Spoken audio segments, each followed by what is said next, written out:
Welcome to the Sega Lounge, where we celebrate our love for all things Sega, including the games, the music, and the community. I'm your host, KC. Join me as I talk to different guests and learn more about their projects and passion for Sega. Hello everyone and welcome to the Sega Lounge, episode 246. Hope everyone's doing well. It's time, people. It's finally time to talk about Metaphor ReFantazio. I just can't. It's like stronger than me. The urge to do this. And I'm not alone, as you can tell. So I'm joined by two illustrious guests from the wider Sega community. And so if we're going to talk Persona, obviously we need to have a representative from the Dreamcast Junkyard. Hello, Lewis. Hi. Atlus have like 2 games on the Dreamcast, and one of them's like didn't even come out in the West, so not really an Atlus console. But that's why I'm here, because I want to talk about my other passion, which is Persona adjacent in this case. But yeah, I love Persona as well, probably as much as I love the Dreamcast. If you know me, you know that. So that's why I wanted you to hear. I think you're key to this podcast and to this discussion. Excellent, yeah. Thank I you feel for like I've joining been beating you over the head with Persona stuff when I tune into your streams. I'm like, play Persona this, play Persona that. So. That's true. And you're right. I have to say, you're right. Yeah, it's a great series. Yeah. So thank you for joining us. And a little bit more on brand, representing Persona Spain, we have the return of Peky. Hello, Peky. Hi. Thank you. Thank you for having me again here. It's a pleasure, and I'm here to talk about a great game that is Metaphor. A great and long game that is Metaphor. Very, very long. I'll say. Yeah. By the way, so we're recording this after the Game Awards, which means, and this wasn't on the script, so to speak, but if you were on the fence about like picking up Metaphor ReFantazio, we'll talk about our own opinions about this. But apparently, it's been recognized as a very good game as well, right? It won like 3 awards, was it? 3 out of 7. Yep. Yeah, which is not bad at all. And the big one, probably best RPG. So if you were really like doubting the team, thinking this wasn't really a good game, best RPG of the year in a year that was filled with different kinds of RPGs and many good RPGs, including another one from Sega. I was going to say, yeah. Was it there was a Persona 3 Reload, Unicorn, Overlord as well. There might have been some others, but yeah, it was pretty packed. But ever since this came out, like the scores across the board and everyone talking about it, just seemed it was just unanimous. This is amazing from the get-go. Yeah, for sure. Best art direction, best narrative, and best RPG are the categories. Just checking now, because I have the memory of a goldfish sometimes. I know that Like a Dragon Infinite Wealth was also nominated for best RPG. Yep. I can't. Were the other 2 games? Oh, Unicorn Overlord, I think, was as well. No, it wasn't. No. Oh no, it was just Infinite Wealth. Oh, I thought at least Unicorn Overlord were. No, I think they nominated that for best strategy game. Yep. Wasn't it? Yep. That's it. That was it. That's it. So, in a year of many great RPGs, including Dragon's Dogma 2, Elden Ring, which they nominated for best RPG, being just the Shadow of the Earth Tree DLC, but okay, and Final Fantasy VII Rebirth, was the other one, and then Like a Dragon Infinite Wealth, and Metaphor ReFantazio representing Sega/Atlus. So congrats to Metaphor ReFantazio for the win in these 3 categories. But that doesn't matter at all, because the opinion that matters is from this panel of guests, of Sega fans and Atlus fans. And that's what we're going to discuss in the next few minutes/hour and something. I don't know. Are we gonna go for 3 hours? I hope not. So let's start with something that I always want to cover for people listening in, either for the first time or they want to know what they're dealing with here. I'm going to start this segment off because what is our experience with Persona, with the Shin Megami Tensei series, RPGs in general? I've said this countless times. I'm not a big RPG fan. I would consider myself a newbie in the genre, especially like proper turn-based RPGs. I've always been more into action RPGs. But I have to say that games like Persona 5 Royal, especially, even the Valkyrie Chronicles series, which is a little bit different, but these games made me like want to dig deeper into this and experience other games, RPGs that people consider to be very, very good. But my experience with the Persona series specifically, I've played Persona 4 Golden and 5 Royal, 5 Tactica as well, and that's about it. But I know you guys have much more experience than me. So my perspective here will be of the average RPG noob that gets a little bit overwhelmed with all the mechanics and all the things in these very long and deep games. And I'll probably be able to tell you what quality of life settings and things are in this game for you as a noob as well, as a fellow noob. So if you're watching this and you're a fellow noob like me, stick around for that. But my fellow RPG fans over here are much more experienced. Peky, you've played a couple of RPGs in your time, Yeah. right? A couple. Yep. Yeah. So would you like to tell us a little bit about your experience with RPGs and Persona and Shin Megami Tensei? Yeah, so my experience with RPGs is basically I started with Persona 3 as I told in the last time I was here in the podcast. And since that I played a lot of RPGs, Persona, Shin Megami Tensei. I played a lot of Fire Emblem. I think it's an RPG, a kind of different RPG. But yeah, I played a wide variety of RPGs. So for me, it was not a big surprise the things that Metaphor did, but I think they executed it perfectly. They did it really really good, and I think if you are an experienced player, as I am, you will have a blast with the game. The mechanics that the game has, there are a lot of mechanics that they take from the Atlus games. So if you are very fan of them, you will be quite familiar with them. So yeah, I think that it's great. Yeah. Excellent. Okay. What about you, Lewis? What's your experience with the genre and the series?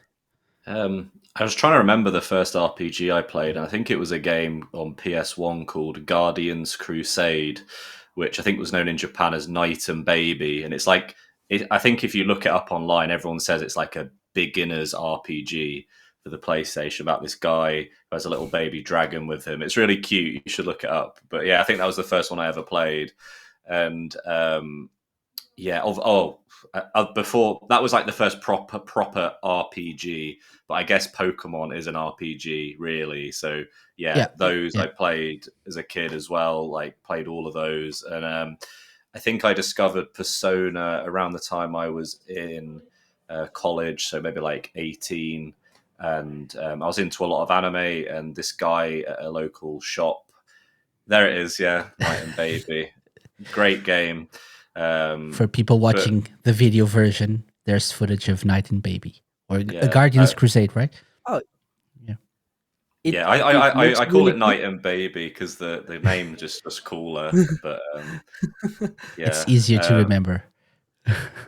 This was another game. I mentioned it before. My granddad played games. He played this game as well. Oh, nice. Yeah. So I used to watch him play that. But yeah, Persona came later, and it was a guy at the local shop I used to get games from. He had Persona 4 on PS2, so I grabbed that. And when I first started playing it, I really liked the idea of it. Like I liked anime as well at the time, so it was like playing an anime. Although I wasn't quite, I wasn't very good at it. And then my cousin got into Persona as well. I showed him the series, and then he got obsessed with it, and then he started like tutoring me on it. And then that was when I really got into it. And it was Persona 3 in particular that like really, blew me away. I just loved that so much. And then, ever since then, I've loved the series. I remember Persona 5, all the hype for that when it was coming out. And I actually got my copy a few days early, but I was so busy and I couldn't play it.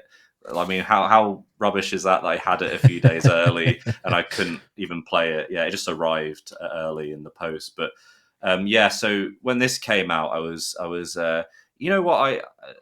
the hype for it, like it was just like, oh, that looks cool. I'll go play that when it comes out. And I feel sometimes that lack of hype sometimes really helps, because as soon as I'm starting to play this, I'm like, wow, this is amazing. And you don't kind of overset your expectations. And in this case, it's surprised me how good the game is. Yeah. Yeah, for sure. I have to say, I wasn't really as hyped. So, like, not being big into RPGs, and there's the factor of time as well. So, as I get older, games that I know will consume a lot of my time are games that I wouldn't say try to stay away from, but I choose them very carefully. And so I think, and we talked about this game throughout the year on the podcast as well.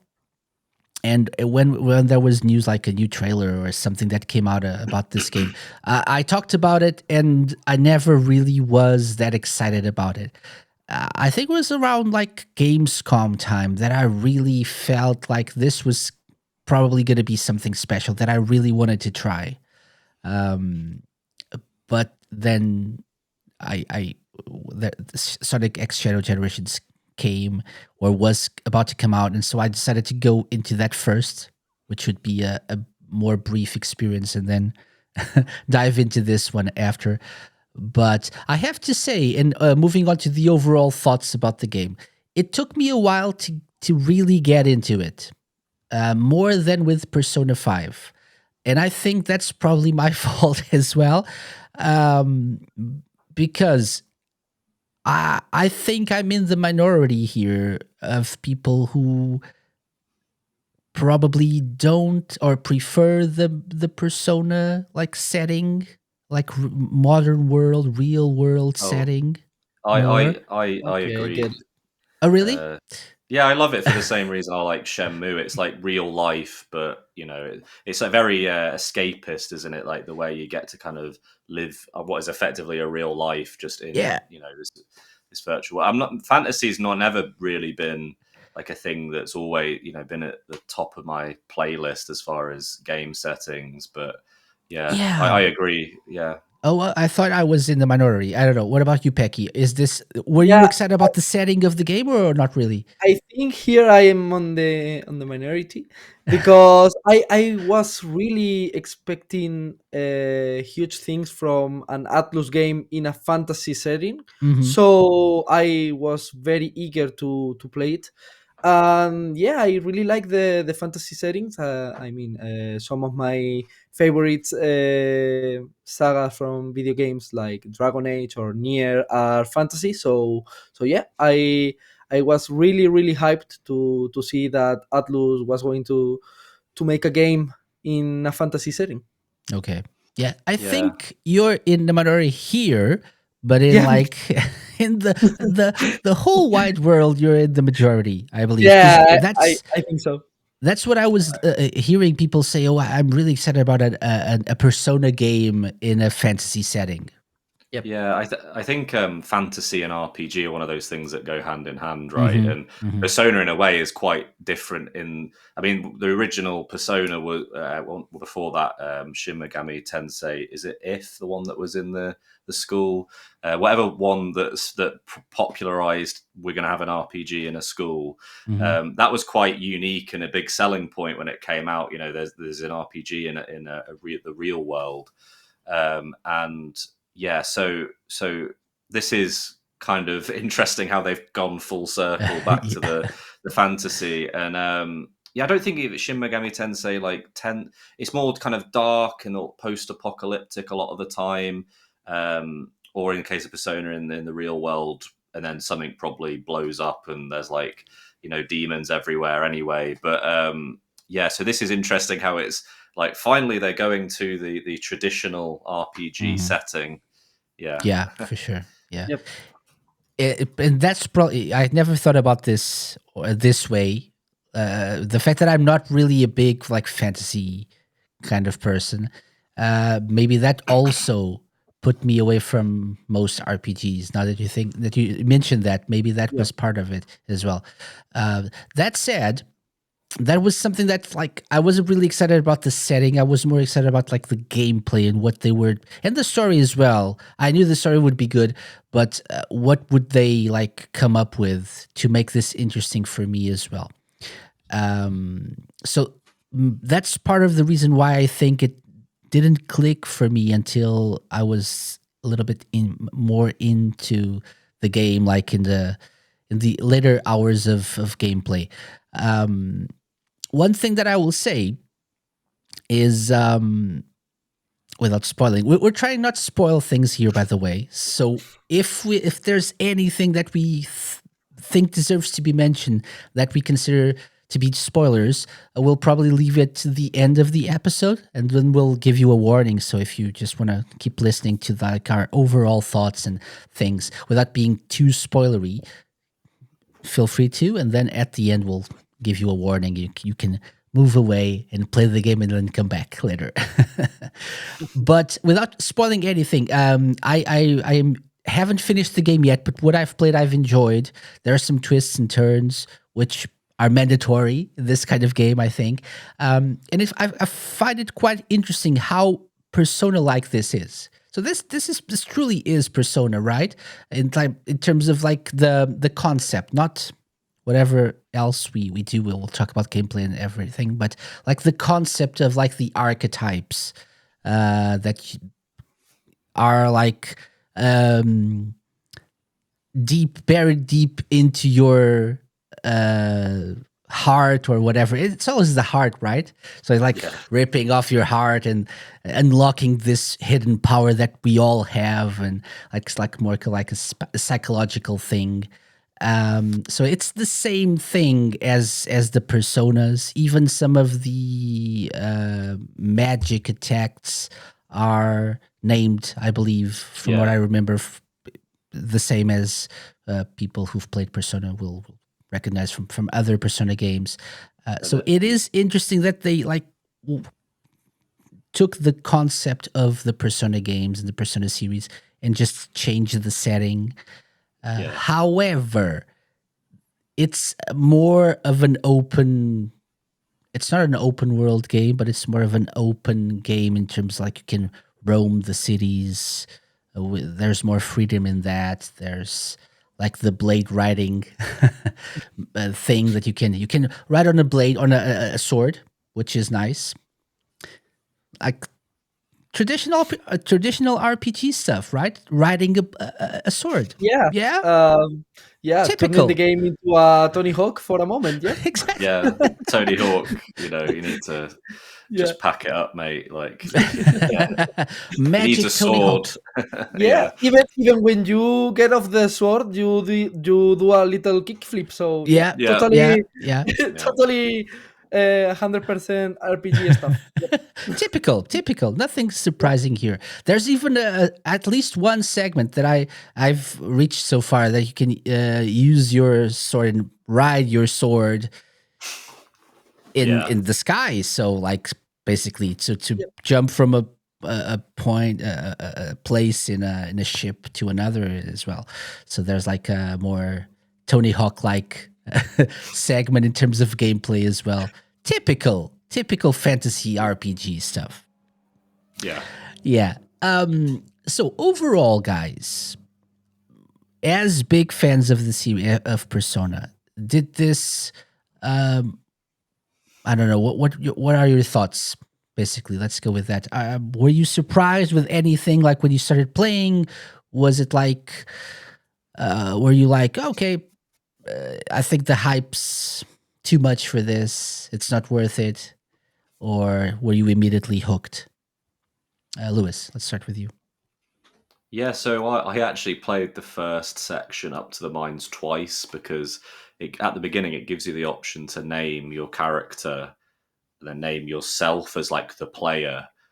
And I Yes. put Lewis for both of them, but then I realized that there's bits where you read it and it refers to you. So even at the beginning, so it's not really a spoiler. Even at the beginning, I was thinking, oh, there's going to be some big twist where somehow I am related to this, what's going on, like as the player. So yeah, I just restarted it and I changed it, and it was interesting to actually do it twice because there was things that I was like, oh, okay, with the archetypes, which are effectively just like a traditional skill tree, except there's like, I suppose in Persona, like the whole thing with social links and like getting to know other characters ties into personas, whereas this, it's like when you have these sort of unique scenes with individual characters like bonds, called followers in this case, you're getting mag that you can put into to buying new things for the archetypes, and also as you progress through them, it unlocks new archetypes, makes them cheaper to purchase, stuff like that, little things. And yeah, so I was kind of, as I played that bit the second time, I was kind of getting kind of used to it, because I did find the whole, even though a lot of it's sort of similar to Persona, there was so much that there's a lot of dense information that it gives you right at the start about that you have to learn. And I feel like in retrospect, from where I'm up to now, perhaps it did a good job of dealing it all out to me gradually. Like it doesn't, like as we were discussing maybe before this call, like quite a big section at the start, you realize later is a tutorial. Yeah. But it's quite good at not being like really annoying tutorial in that sense. It kind of just feels like you're playing the game and you're progressing the story. I actually, you know what, like this is how I feel about this. So I always joked that Persona is grown up Pokemon, which is probably nothing like Pokemon, but it's because you like have monsters and stuff. But then now I'm feeling like this is grown up Persona.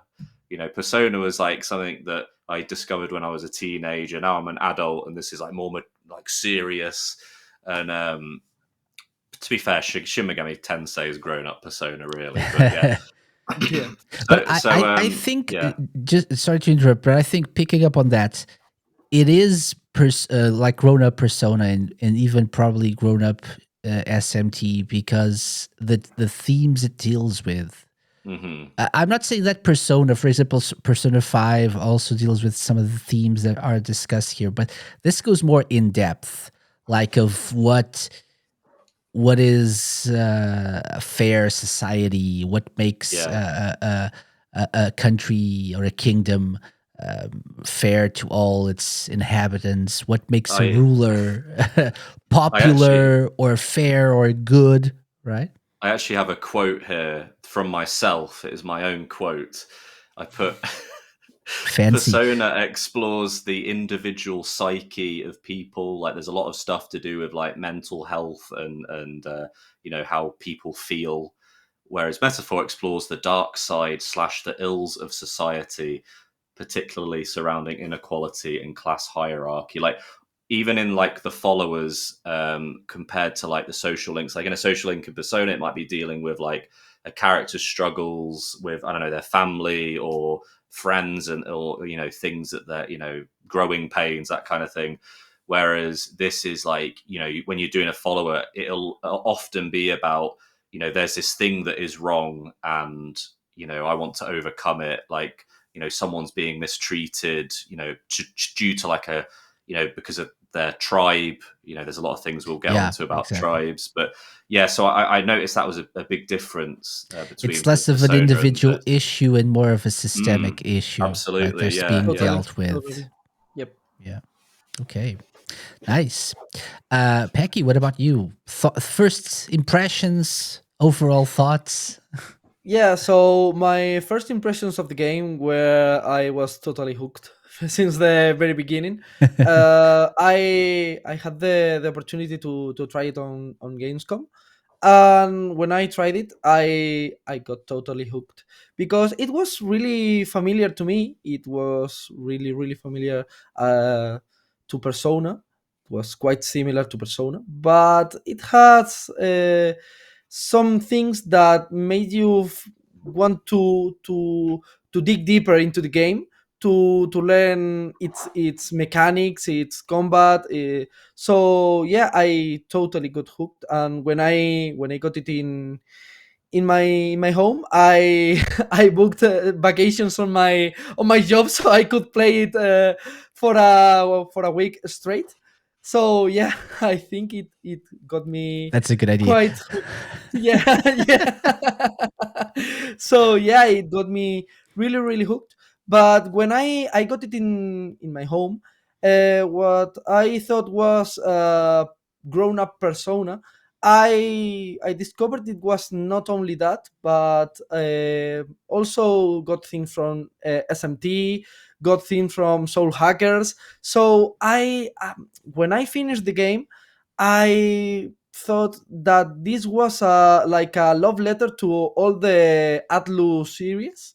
So I think this game is very celebratory of the anniversary of Atlus. So yeah, I think it picks some things from here, some things from there, and it makes them they put it all together and they do it quite good. To be honest, I really liked it. Yeah. Yeah. One thing that I was surprised about was like the intro. This is not spoilers because it's like the intro cutscene for the game when you first boot the game.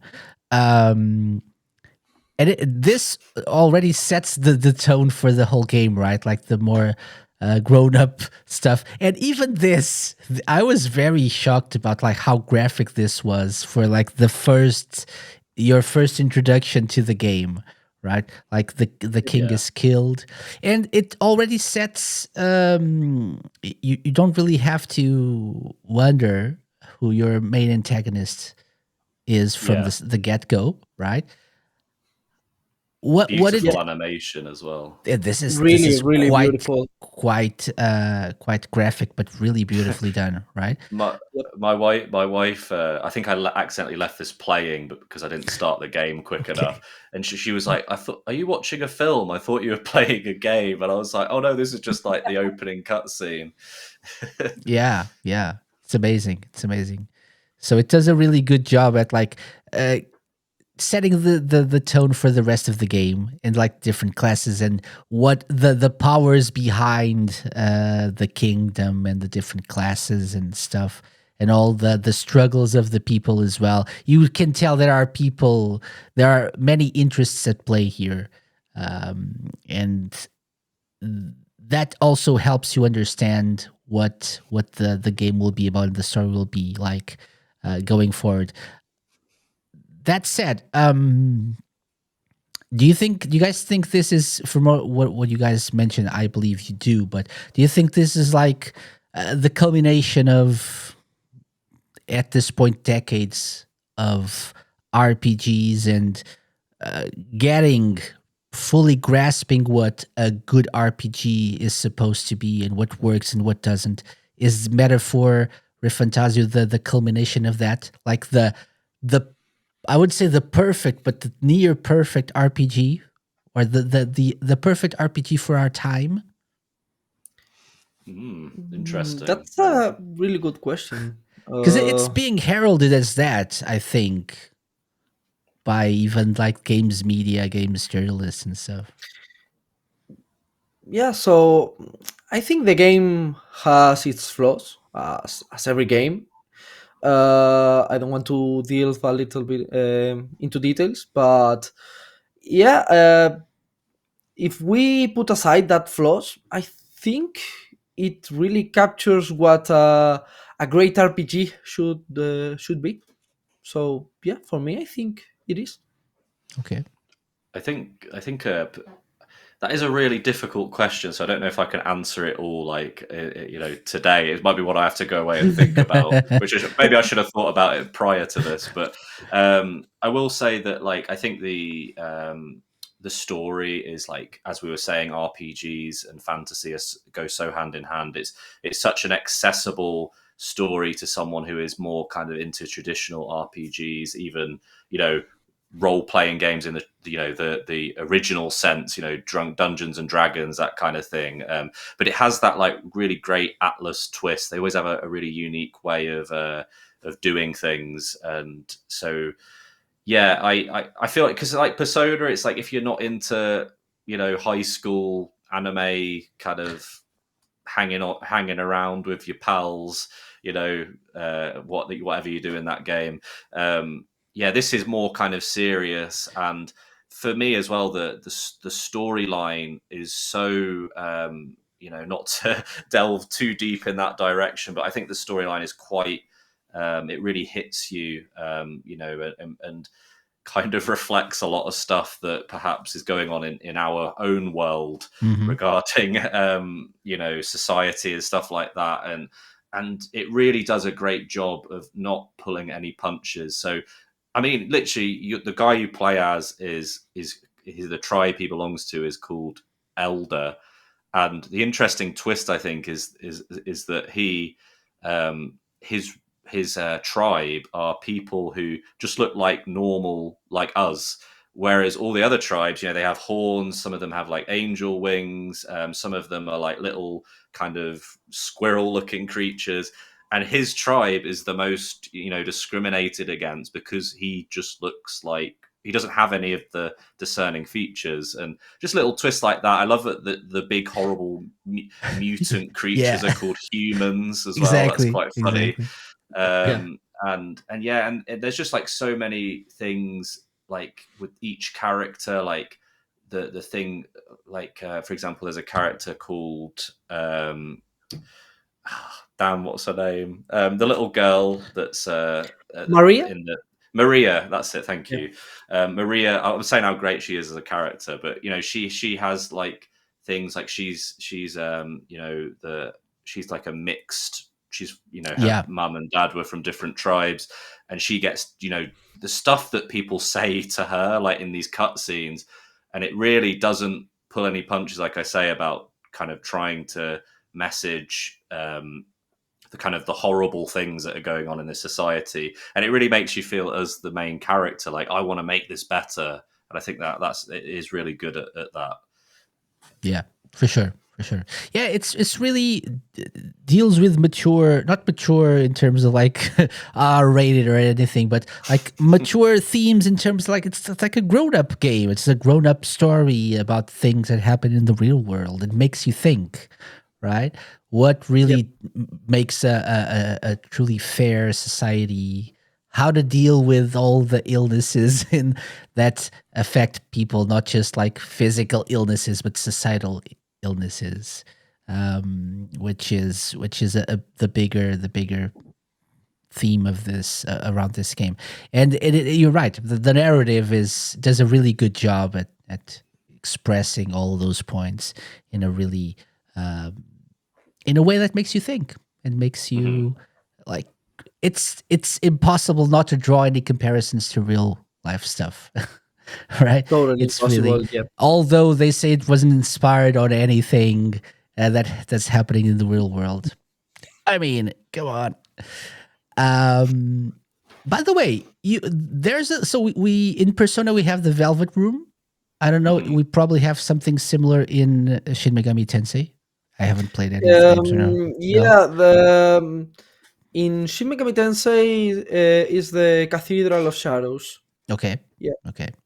And here we have the academia, right, with the character called Moore, who is one of the, and this also links into what you were saying about the social links. Here it's like the followers and the bonds that Yeah. you create with certain characters, certain specific key characters. And the bond with Moore also unlocks certain side quests. You have to study certain archetypes, which is also a nice way to. It's another tutorial of sorts. And from my personal experience in my playthrough of the game, the quests that he gives you, you have to like study and level up your archetype, or rank up in this case your archetype until a certain level. That helps you because you will unlock other quests in which that archetype will be very useful. For example, there's one of the quests he asks you to study the merchant archetype, and there's a specific side quest where you have to go into a place and retrieve certain items, and the main boss of that area is weak to like attacks with money and the merchant archetype type of attacks. So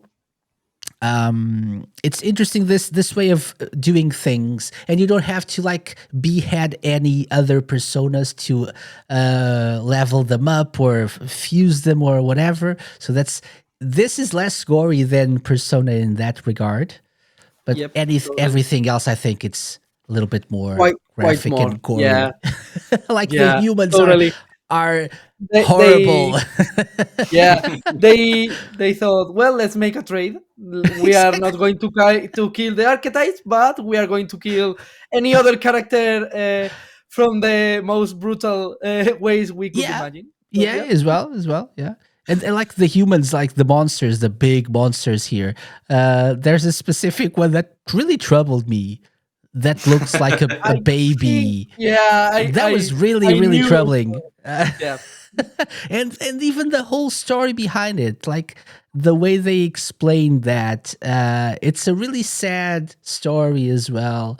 But so it really it gets really emotional at times. But it's I think a testament of how good the storytelling is in this game. Right? yeah. In that story, in concrete, you can feel why it happens. What's happening, but Mhm. you feel sad about it, but you Yeah. feel also that it is really wrong. Yeah. So yeah, it puts you in that place when you understand, but you are Someone kind does of something really, really wrong, but you can't yeah, understand like their motives for doing Yeah. that. Like you can yeah, empathize with that person as well, but it's really, really wrong and disgusting, and oh my I god. So al- you have like I yeah. always always have to praise stories that make you kind of have like what you were saying, that kind of question of like, yeah, they're kind of being awful, but I can kind of see like what drove them to that, and you sort of feel a bit of sympathy, and it is quite sad that they kind of went down that path. I always love stories that kind of make you like kind of push and pull, like kind of have you thinking quite hard about stuff in that regard. So yeah. For sure. For sure. Yeah. So that's a testament to the quality of the storytelling in this game, which is Excellent. something. Yeah. So the best narrative award was well deserved, is what we're saying, I think. Yeah. totally. Okay. Yeah. Yeah. I just the world building is incredible. Like I think when I first started it, it actually has like a compendium of all the different terms and like I say, the tribes. It lists all of them and explains what they are. But I think by the time you're kind of about where like sort of halfway, maybe even a bit before that, you kind of understanding it just through the story itself. And I must. It's really great that it's able to keep you kind of in the know, Mhm. despite all of the things in this world that are so deep. And there's just so much going on, but you seem to learn it anyway as you go That's along. true. That's true. I'm not a person that usually goes deep into those sort of like resources they offer to you. So here's like a list of all the tribes and all the technical terms in this game. I usually just play the game, but I don't feel like I've missed out for not really looking into it. I know that it's there if I really want to, like, if I'm feeling or not feeling like playing the game, but still want to like dive into the knowledge of this world, I can do that, and I'll probably do that at some point. But I don't feel like I'm missing out too much because they do a good job of like explaining everything through the normal gameplay, right? Like you get party members who are more knowledgeable than your character, so they basically articulate a lot of stuff to you anyway from their travels and of all the things they've learned. However, your character is like the captain of the party, is the person that's one of the candidates for the throne, because your character inspires people. Why? I don't even know, but it's okay. It's the protagonist. It's just like an RPG trope. Yeah, RPG trope. That's right. Yeah. I will follow your lead because everything that you said so far, which was like one word, has inspired me to be the best that I can be. So let's go. Exactly. But that's something that's like typical of this kind of game. By the way, I don't think we mentioned this while recording. So the basic premise of this game is, as you can tell by the initial cutscene, the king dies, is murdered. The successor to the throne, the heir to the throne, the prince, has also been murdered. Air quotes here. Probably not. Maybe, who knows? Play the game. And so there are people who, especially the murderer of the king, assumes he has the right to claim the throne. But at the king's funeral, something happens. There's a plan that the king put in place to prevent anyone from claiming the throne for himself without proving themselves. And it will be up to the people, the person who gets the trust of the people, more followers, like I think, Lewis, you already mentioned the followers mechanic. So the people who gets more followers will be the rightful successor of the last king, who was the owner and the holder of the royal magic as well. So in this game, it's magic. It's not anything like different. Magla. It's Magla, right? Which is something that is all around the world and powers things and has the energy of the midichlorians in Star Wars. It's the Force. It's basically the Force. Exactly. And it's interesting in terms of like art direction. We'll talk a little bit about that as well. But it's interesting that the way they chose to portray the world, you can actually see the particles of things moving. It's very interesting. True, I really quite enjoy this because it's like, it's more of like a hand-drawn like style here. Yeah, right. It's like a drawing in a book, in a fiction book. So yeah, I think it fits perfectly with the game. Yeah. Yeah, you even have like a narrator when you're traveling to different places. This like very very well voiced narrator that kind of tells you like about the different place you're heading to, and all the words he uses are quite kind of like old style, kind of, I don't know what you'd call it, like old English-esque, I suppose. Yeah. Even the people talking, like in general, especially the higher class people, right? The nobles and the religious classes as well. They use like that kind of old English language. Yeah. They did a great job portraying that in other languages, at least in Spanish. They used a lot of old words that I had to even check because I Oh, didn't knew that was a word in my own language. Okay. So that's they really did an interesting. amazing job portraying that. So yeah, Mhm. it's perfect. Is the voiceover in Spanish or is it No, the Japanese or voiceover. English? So the voiceover was in Japanese or English. You Okay. you Yeah, could uh, choose, but I think for Metaphor Refantasio, English is quite a great voiceover. I mean, I always play in English, but I think English fits even more Metaphor Refantasio yeah, for yeah, because of its setting and the voice actors did an amazing job. So Mhm. yeah. that is something I think in my playthrough that stood out to me the most. Maybe just because I'm from the UK, I love the variety of accents we have Oh, here, totally. and I and mean, I will talk about it later when times do. But I loved it.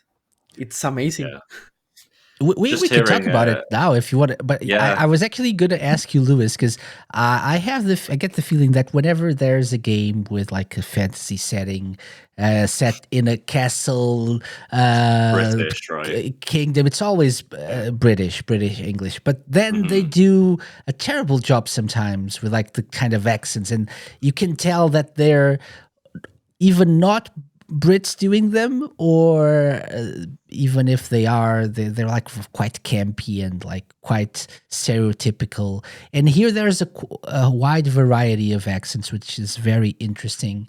And I think I feel like not being a Brit, I feel like they did a very good job in portraying the variety of accents, and that like the quality of the voice acting is very good. I don't know if you feel the same. yeah. I think the voice acting is amazing, and like even just down to like the mannerisms and slang of certain accents. So later on, you encounter these two brothers who have Liverpudlian accents, and he's like, Dell, and he on one bit he calls him a muppet, which is like a slang word for an idiot. It's like you muppet or whatever, and I was like, I turned to my wife who was in the room. I was like, I'm playing a game where a guy just called someone a muppet. Like that's incredible. And yeah, like all of the accents are fantastic. And very varied as well. And Mhm. it's interesting how like different, like later on you go to an island and they all seem to have Welsh accents. So I guess that's their sort of regional accent, is they all speak Mhm. Welsh. Well, they all speak in a Welsh The accent. Welsh accent. The only character that was sort of like slightly iffy for me, because while as I'm saying all of them are fantastic, was a character called Juna. When I first heard her, I thought she sounds like she's Irish, but then in a cutscene where she says something really passionately, I was like, hold on, she sounds like she's from the West Country, which if you've ever seen a film called Hot Fuzz, it's that kind of Yeah. accent. And I feel like her accent slightly slips between sounding a bit too almost verging on Irish to kind of West Country, and um, it's okay for the most part, but like I can kind of like hear it kind of stands out a bit to me in an annoying way. But she is a good voice actress. It's just it kind of slips between one and the other a bit, whereas the others are all very consistent. I can tell, like for example, with those characters, the brothers who speak in the Liverpudlian accent, I can pretty much. I've not looked it up, but I imagine their voice actors are probably from Liverpool. Like they're that bang on. So yeah, the voice dubbing in this is great. I was trying to find Yeah. info on the voice actor. I think. Emma I Ballantyne. I don't know if Oh yeah, I don't know what her origin is. I actually found out that the guy who voices Stroll, who's like one of the first people you meet, he actually does like West End performances, and you can actually Oh, find him on YouTube doing yeah. Phantom of the Opera, like full on singing, and it's really impressive. Yeah, I, excellent. I had the pleasure to meet him in Gamescom. Oh, Stewart nice, Clark and Christine Atherton, which is the Mhm. voice of Hulkenberg, Nice. and yeah, great people, really passionate about what they do. Yeah, the voice acting is, I fell in love with it. To be honest, It's amazing. And some of them caught me so off guard. For example, Heismay. It was shocking to see him talk. It was so good, and But it makes sense. yeah, Right. it makes a lot of sense. It's a great casting and a great voice acting. And one which I truly loved is Sorba, the guy which is in the cathedral. I think you know who I'm talking. Yep. I really loved his voice acting. I think he did an Oh amazing job. yeah, he's like a It's Scottish accent. yeah, Exactly. totally. It's so good, so good. But as you said, there is a lot of accents that makes the point of the game that a lot of tribes are different stand even more, because there is not a unified accent like in Persona, for example, or in Shin Megami, where when people talks. So yeah, I think that fits quite good the game. Yep. Yeah. I just glancing over like the list of voice actors. So by the way, Emma Ballantyne is a Brit, clearly. She has lots of TV roles in BBC drama. She's also a highly skilled mezzo soprano and an accomplished voiceover and radio drama artist. She enjoys yoga and swimming, and now you know.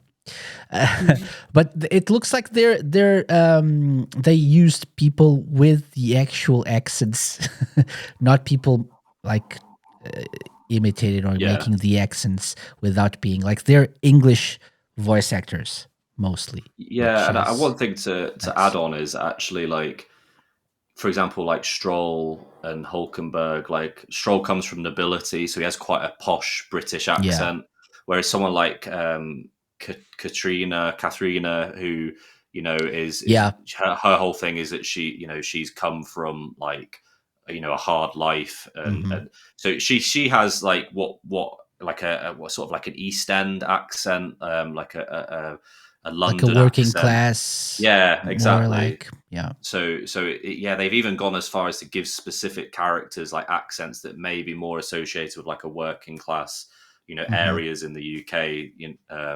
Yeah. Hopefully, I've not offended anyone by saying that. But yeah. No, I think it's a good perspective. It's good to get your perspective on this, because like not being a person from the UK, it's difficult to evaluate it the same way. From my perspective, they did a very good job, but you never know what like a native really feels like, and it's good to see that it's the same way. You feel the same way about this, so it's a good job on this, and it really helps and it contributes to like the world building of in this game. Like you feel immersed in this game, and it's I think again another way of getting you attached or not to certain characters, right? Like they have a personality and their voices really reflect that personality. So Yeah. good job. It's like the character Basilio, like I say, with the Liverpudlian accent. Like I always associate that accent with like a very warm, friendly, very passionate, like kind kind of tone. And the way he speaks, he's like, oh man, like he's such a good guy. Like, oh, let's be friends. Like the way he speaks, he really wins you over. So yeah, they've definitely done a good job. Yep, totally. The way Basilio and Fidelio talk made me sometimes think about forget the throne. I just want to spend time with these guys because they are amazing. Yep. Okay. Oh, by the way, so that's actually you reminded me of something that's important to mention for people. So we're talking about this game not just for people who know about these like the genre of game, the series, the Persona series and whatnot, but we're also giving information to people who are thinking maybe of getting the game, who are not really into this sort of style of game.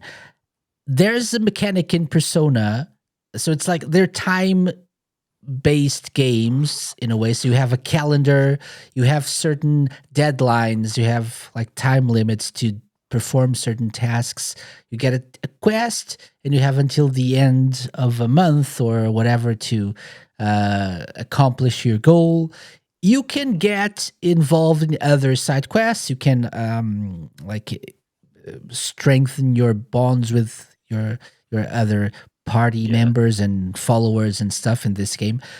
But there's always that time limit that's important to keep in mind, because if you don't achieve your goal by then, it's game over. And so you have to really keep that in mind, and you have to choose what to do, how to spend your time in the world of the game, and that will affect the gameplay. That will affect like the experiences you'll have, the characters you'll grow more fond of or not, because you'll spend more time with some. You have to choose. You can't like do everything, right? At least without being very knowledgeable of the mechanics of the game.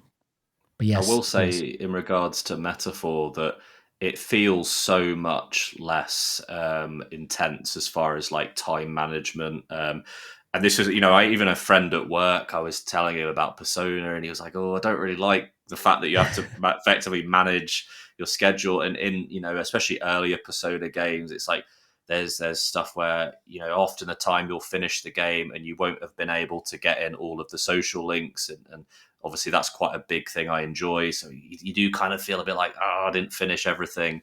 But in a lot of the more recent ones, like Persona 5 Royal, Persona 3 Reload, you can pretty much do everything in one playthrough.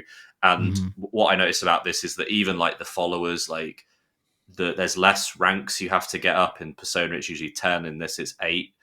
And a lot of things online I've read is that people are saying that you can pretty much do all of the followers and everything you need to do in one playthrough. So I think that's probably a good thing to know, just in it for those who are a little bit like, was it like fear of missing out? FOMO is like, they don't want to be like, oh, what if I miss this? And the only thing would be is that some of the quests you get assigned do have deadlines, whether they be story related or just like side quests. It's like, you need to do this before this date, and half the time you'll do it really quickly, so it's nothing to worry about.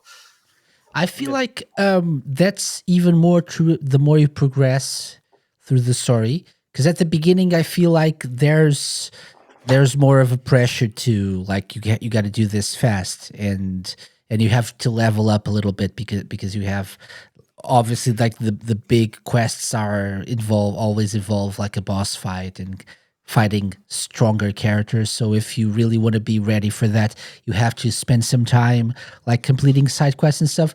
At the beginning, I feel like there's more pressure to do that in less time. At least I felt that during my playthrough as a noob.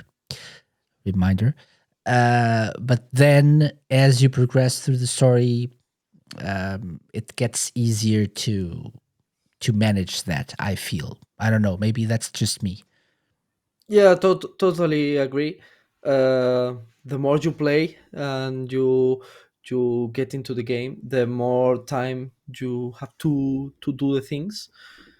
And that's one of the few nitpicks I have with the game, that in the final month, if you for any reason don't have to spend a lot of time with your followers or do some side quests, it gets a little bit empty in that regard, because you have so much time to do that if you've been doing that quite regularly in the game, you will feel that you have not much to do.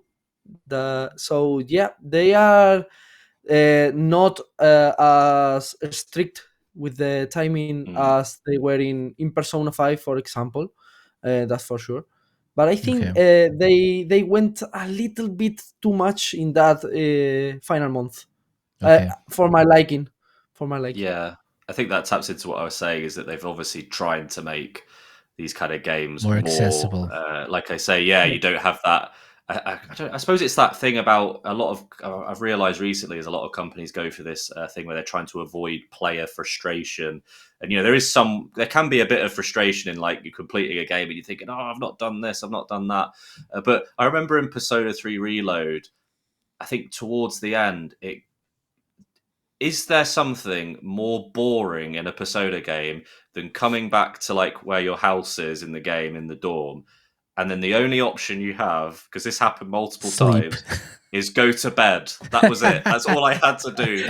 So it's really annoying because it's like a balance, isn't it? Like I've played Persona games and I've been like really frustrated. I couldn't have finished everything. But then on the other hand, like you was saying just then, you get to that last bit and you're like, it's a bit boring. Like, what have I got to do? Whereas in the old Persona games, even though I didn't do everything, I still had a choice about what I could do. And some of the social links you'd be doing all the way up until the end of the game, managed to get one in last second and you're like, yes, So yeah, I think as I've not gotten all the way to the end in Metaphor, but I think I'm going to find what you thought going to happen to me too. Yeah. I feel like it's the issue here is these are very long games, right? So you have to invest a lot of time, a lot of hours playing these games, and you have the option of playing them again, obviously, and do things differently. Whatever it was that you weren't able to complete last time or the first time, you can do now. But are people really, unless they're like really hardcore fans, are people really gonna go back and play and spend a lot of time again on the game that they've completed already, just to do the side quests or like complete all the social links? Maybe that's the reasoning behind making this more accessible and loosening up the rules here. Yeah, it could be. Yeah. Yeah. That was a thing. They always had like New Game Plus, didn't they, in Persona? It's like go back and do the things you missed. So exactly. Yeah. But it's like, I feel like a good example for this is like the Like a Dragon games. I really enjoy Like a Dragon games, but I spend a lot of time on them because I do like the side stuff and I get distracted by all the sub stories and stuff. And then at some point I'm like, I really need to finish this game. And so I'll just go for the main story and just breeze through it. And then do I restart this and do I really want to do New Game Plus and redo everything? Maybe not now. So maybe later, and I've done that for a couple of games in the series. If I feel like I miss playing this game, I'll do the New Game Plus now. But that's going to take me a long time again to beat. So I do appreciate having the option to be like more streamlined, but I understand if you're a veteran of this series or these types of games, you feel like maybe a little bit more content, a little more like be more strict here to make it like a better challenge for me. Yeah, I was thinking when you said you play Yakuza and Like a Dragon, and you have that problem that you want to finish the game. They solve it quite in a quite clever fashion. That is the premium adventure mode, when you can free roam all the map, however you like. Yeah. But I was thinking, well, maybe in Metaphor or in Persona, there could be a way to do that. But it's true that it's a game that has a calendar system, so it's quite It's not the difficult to same do that. thing. So yeah. As you said, when you've been 120 hours of gameplay as I've been, maybe you don't want to start a New Game Plus to do all the things again. I Start from had the to do it. beginning, the tutorials again.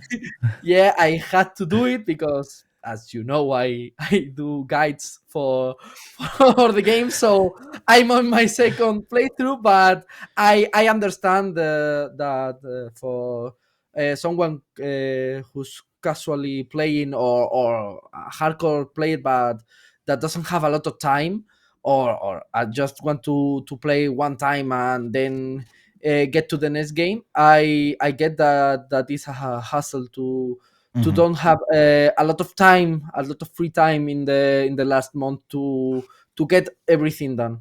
Yeah. So yeah. So I guess what we're saying is this can be seen as a quality of life improvement, or something that hardcore fans will probably not appreciate as much. It depends on There's your probably perspective, right? There's other things that hardcore fans will appreciate. In fact, I think it's weird that they took the calendar system anyway. There's stuff obviously they've copied over from Persona and Shin Megami Tensei, but I feel it's like why did you bring the calendar system? I get sometimes it's like, oh, you have this many days until this thing happens. We need to do it by then. But yeah, now that we're talking about it, I'm thinking like, what, they could have just left that behind. Yeah. But because like in Persona, it's like you're a kid and it's like you're doing the school year, so it's like, oh, Makes you've more got sense, right? these months, yeah, and then but in this it's like, I don't know, but I think the one clever thing that is to do with the calendar is that someone later points out that they have, is it 5 days of the week, whereas Wait, Peky. It's 5 days. Yes, that's something that's interesting as well. Where is Peky? Okay, welcome back, here he is. Peky. Hello. Oh, yep. So someone pointed out. I don't know there are what 5 days. happened. I don't know. It's what it's happened. okay. You're back. You're back. That's what matters. Yep. That's what matters. Yeah, so later in the game, not really a spoiler because it's easy to notice, is that there's 5 days in the week in Metaphor compared to obviously 7 that we have, and that was something I was like, oh, that's clever. So that's like the one thing about the calendar I was like, oh, that's kind of an interesting detail. Yeah, but But they could have told you that anyway and not have the calendar system in place. Yeah, but I think they took the calendar system to give you a sense of urgency that you have to That's true. Yeah. to get to the throne as soon as possible to Mhm. make the things right, the things you see through the game that are happening. So I think that's why they took it. I really think that. Yeah. You also have the If I asked you like what is the first day of the week in Metaphor? Do you guys know? I mean in Spanish is Agbo, I think. Yeah, they have What? quite weird names. Yeah. It's Flames Day. is Flames Friday, I Day. think. Well, it's Yeah. not even Friday, is it? Because it doesn't match our calendar. So I suppose It's the first of the 5 days. So Flames Day, Waters Day, Arbor's Day, Metals Day, that's and it. Idols Day. The only one that makes sense to me is Idols Day because it's like the Then weekend, right? the names in Spanish are totally different. Okay. Yeah, Okay. because they use Agbo, Flamo. Flamo for quite Flames Day? No. Yeah, probably that. Yeah, so probably Flamo is Flames Day. Yep. Yeah. I don't know what It's the other interesting. one It's like elements, right? Flame, water, Yeah. arbor, metal, Totally. idol. The last Yep. day of the week, the weekend, perhaps. I don't know, but it's interesting. I also find it interesting that you only have 5 days in a week, which is interesting. Yeah, but I mean, it all makes sense to include the system. It could have worked without the system as well. As an example, like a dragon, infinite wealth, there are always like moments in the game where there's you have to do this today, but today can last forever if you want to, right? You just, as soon as you walk into that building, today ends. But until then, you can do anything. You can go to other parts of the map and stuff. So it depends on how you want to, like, I get the sense of urgency they want to implement here. And maybe it's better for people who are more familiar with Persona games. Could have worked without, but it's not really a big thing. I probably would have preferred it without, to be honest. But I don't matter. It doesn't matter too much to me anyway, because I was expecting it since I had played Persona games before. But that's something to be aware of if you're considering getting the game. Without before we get in more into the gameplay, just briefly, we talked about this briefly, but art style, the design here, I think we all pretty much agree it's a great direction here to go, right? The way that they went with even like the map and like when you move through the different parts of the map, like different towns and cities, and as we were seeing here, like the narrator explains where you're going and stuff that's happening. But it pause really screen works as for well. this, right? Sorry? Yeah, the pause screen as well is really cool. Like, I mean, the Persona games since like I think the fifth one has just had incredible pause screens. I think they won awards as well, like or like the UI has won awards. Like people have always praised the UI of these games. Yeah. Like the way you click on one menu and it like completely shifts, and there's like a thing, something's going on that side, and yeah, it's not like any menu screen you've seen. The results screen after battle. Oh, that's Mm. oh, Yeah. that's amazing. Yeah, Um, and not only the visuals, but the music that plays when you are in that, which is called King's Verdict. That's amazing. It feels like a triumph when you Like a succeed. parade. Yeah, Right? triumph parade. Yeah, totally. And I really loved it, and it's my wallpaper. So yeah. Okay. I was trying to find it to show footage of it, but like they're just walking and like the camera is above the characters and they're walking like in slow motion. in slow yeah. motion, Yeah. like really cool. I think that's a highlight as well. The music is something I want to. If Peky mentioned his nitpicks, the music for me when I first played this game really wasn't an immediate like love for me, because it's like thing is I love Shoji Meguro, like his stuff in Persona and on the case in the Dreamcast, Mac and X has a great soundtrack, and yeah. The thing is I've heard him do one kind of music, this very kind of hip kind of I don't even know what you describe the kind of Persona music, very cool kind of music, Yeah, like for sure. whereas this is more kind of delving into like big orchestra, like huge mega kind of fantasy music. And I remember playing it, there's just all these like choir vocals, and I'm like, oh man, this is like, I mean, like I'm just like roaming around a dungeon slowly, and it like, goes hard, right? Yeah, but you're like, what? I think I've gotten used to it, though. I think it was just. I think if you go into this game a little bit too, this will be like Persona. Maybe there are things that will kind of jar you in that way. But there is some really like great music. I think particularly there's a bit. I don't know if it's in every bit, but there's occasional bits on your journey where you'll stop off at like a destination and.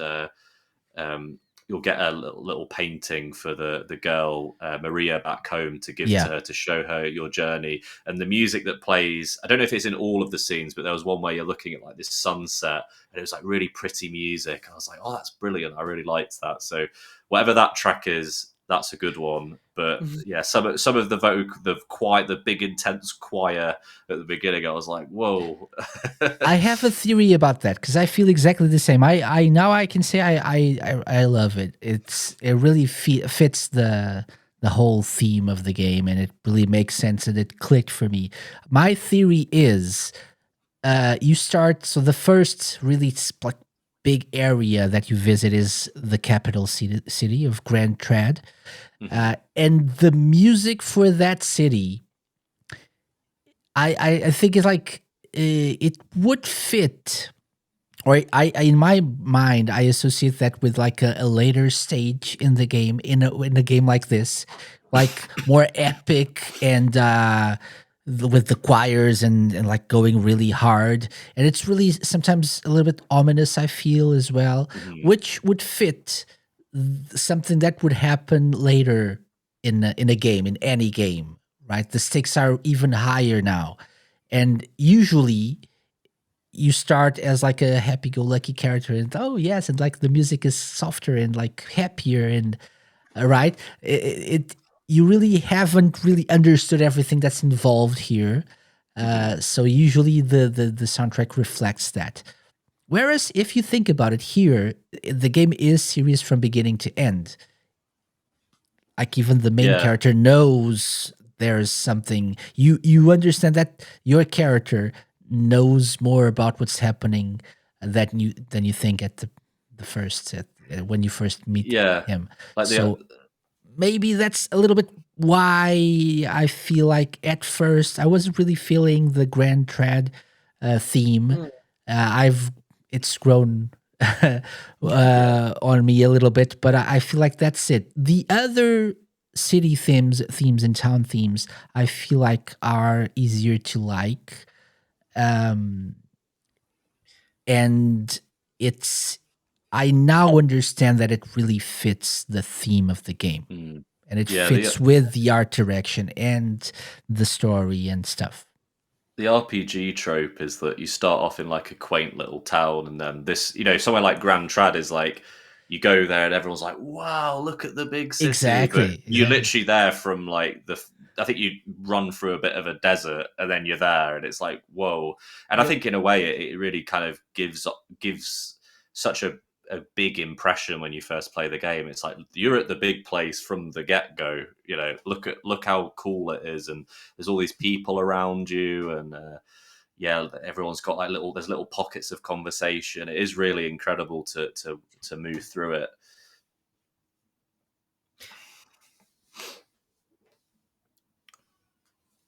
Oh, it's the microphone is not working.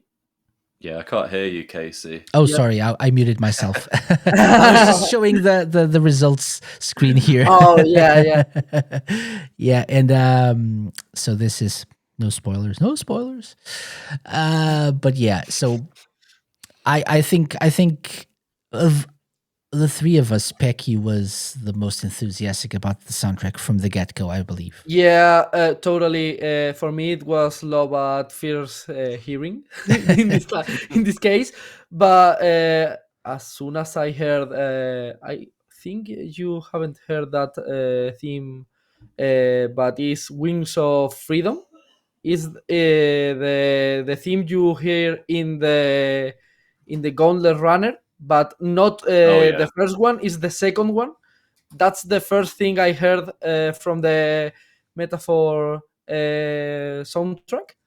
As soon as I heard that, I immediately put the controller on the floor, on the table, sorry, and I stood there for like 10 minutes just hearing the soundtrack. And even when I was asked outside of the booth what my impressions of the game was, the only thing I said, I was ranting on and on about that song. It was so good for me. So yeah, when I arrived Grand Trad for the first time and I heard the theme of Grand Trad, I felt that the theme is a little bit it makes you feel a little bit oppressed. It's Yeah. like you feel that you are in a huge place and makes you feel really small. And when you think about it, that's what happens in the game in yeah. that particular part of the game. And it makes me feel that you are part of the oppressed people in that city. So for me, it quite hit the spot at the first time I heard it. So, but I get your point. I totally get your point, because in other RPGs, the first couple of themes are easygoing and catchy, and you want to hear them more. But here is the opposite. It's a theme that you probably don't want to hear since it's Over so and over oppressive. again, right? Yeah, yeah. Yeah, But yeah. no, but I totally get. You're completely right about like how it fits into the game. It does fit into the game. You just have to think about it from that perspective instead of like And that's probably a surprise. We didn't actually, we skipped the surprises part of, I had a question about that, but that's probably part of the surprise, especially if you've played Persona games, the soundtrack, like Lewis was saying, like it's usually more like modern, I suppose. modern, Yeah. right? Like funky for Persona 5, so funky. And this is not the case. And it couldn't be because it wouldn't fit the feel of the game and the world that they're building. But it's really a great soundtrack. I don't know if Wings of Freedom is the one that I'm thinking of, but I love the Gauntlet Runner song. Maybe it's Slater. That's not the one. I I checked pretty it out. sure I've not that's not heard the it one. yet. Okay, it's later. Okay. I'll look forward to hearing that. Okay, so let's dive deep into the gameplay. I think we've touched on several aspects as well. Anything else that you want to say? I wanted to share my experience here briefly because I feel like, and maybe I'm wrong as a noob, but I feel like in Persona 5 Royal, I could like cheese my way into victory several times without concerning myself with like types of attack, types of magic, types of like at points I adjusted like what persona I was using, what type of attacks, but I was able to move fairly deep into the game without concerning myself. There was, I really need a fire attack here, or I could tease my way through that. Here, I know not so exactly much. where you're going. Yeah. It shouldn't be the way of doing it in any RPG, I think.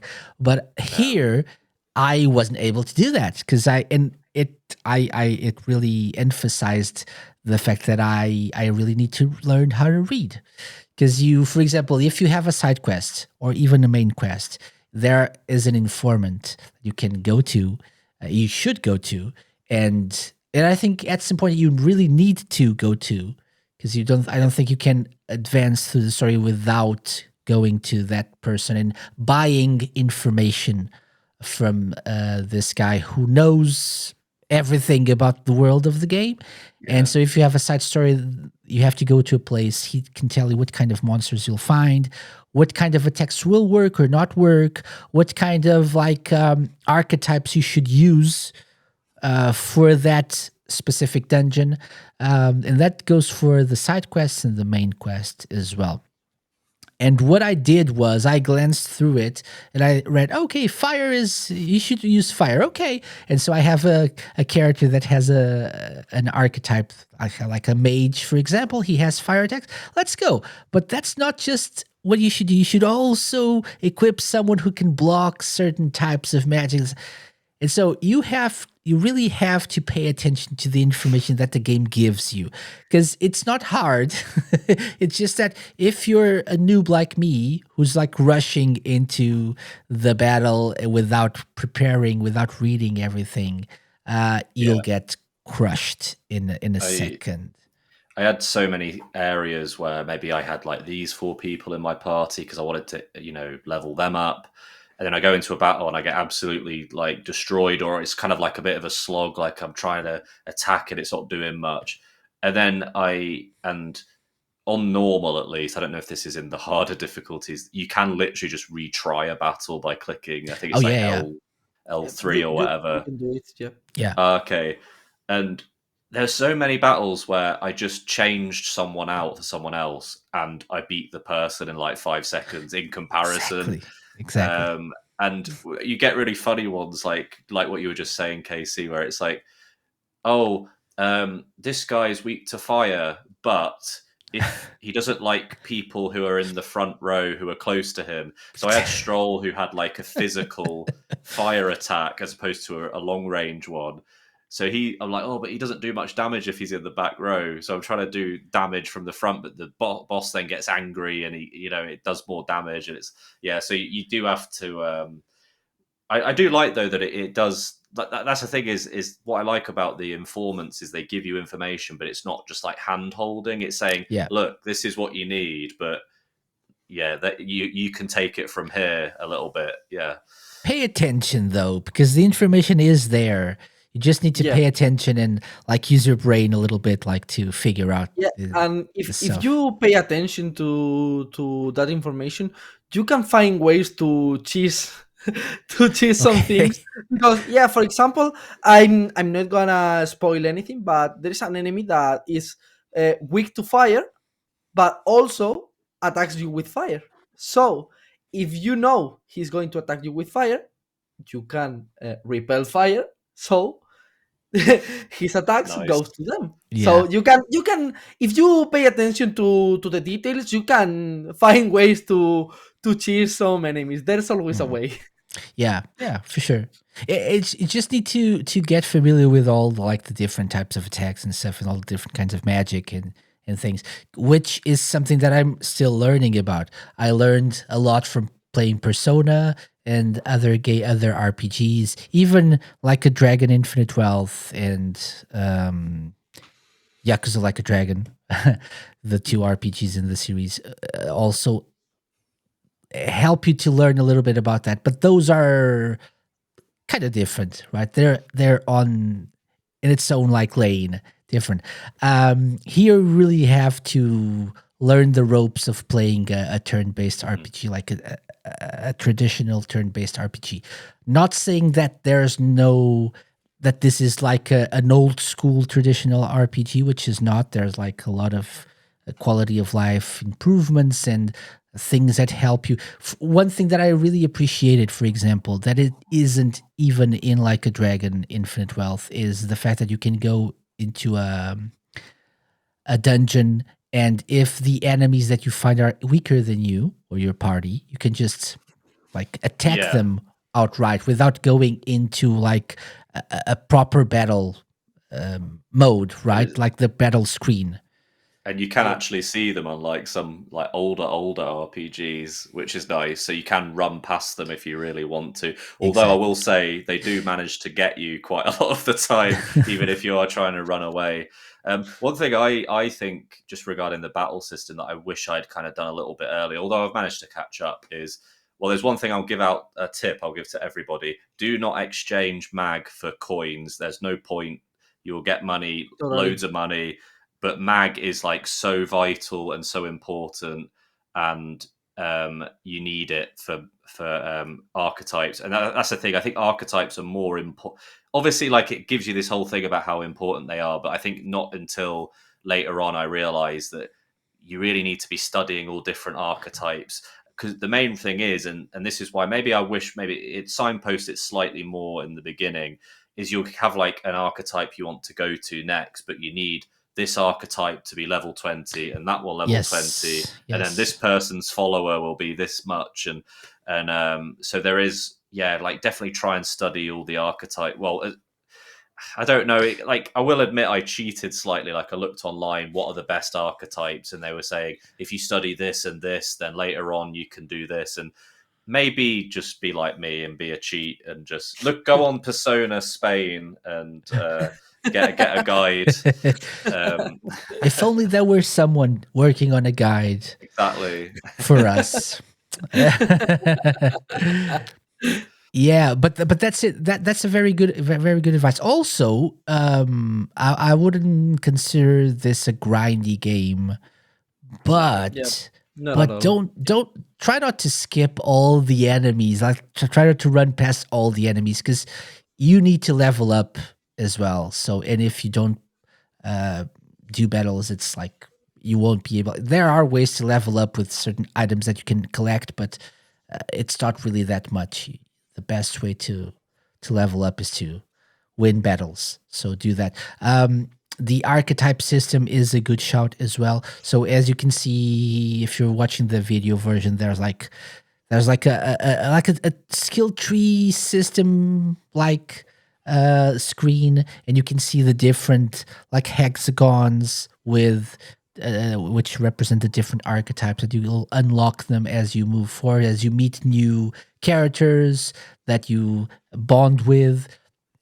And all of those mechanics go into this. They're tied together. You have to level up certain archetypes to unlock other like variations of those archetypes. You have to grow your bond, strengthen your bonds with specific characters to unlock other variations.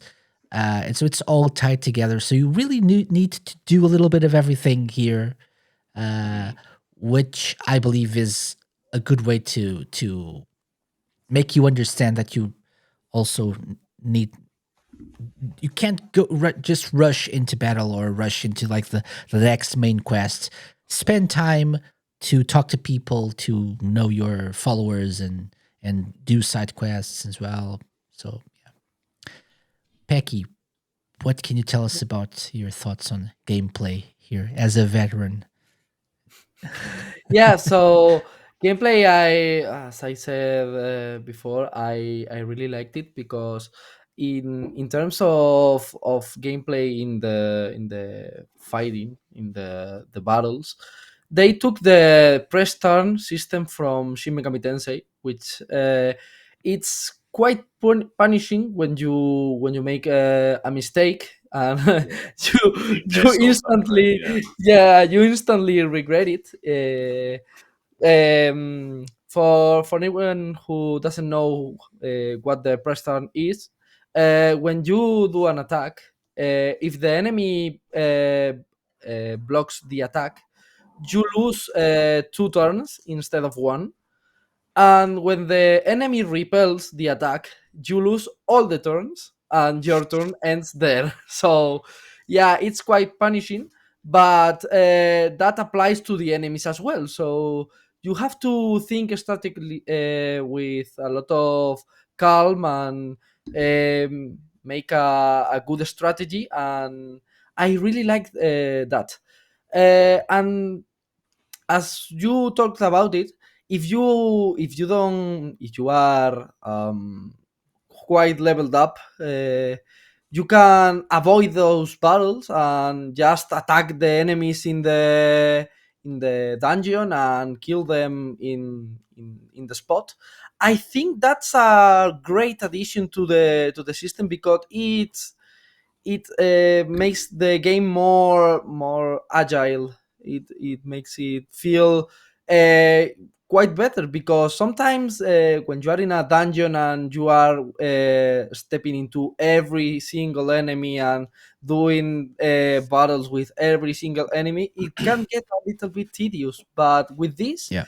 you get more ease, with more ease to the parts that are more important. So I think it's a great addition.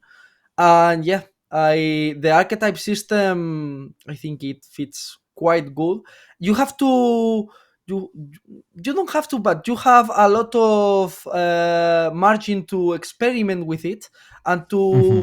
to get the best archetypes for you, and to try some combinations.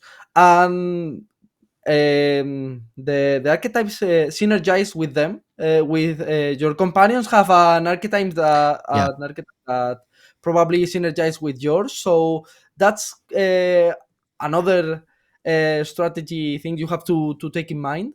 So yeah, I think it's quite good, the gameplay, very solid gameplay, and I think it's quite enjoyable.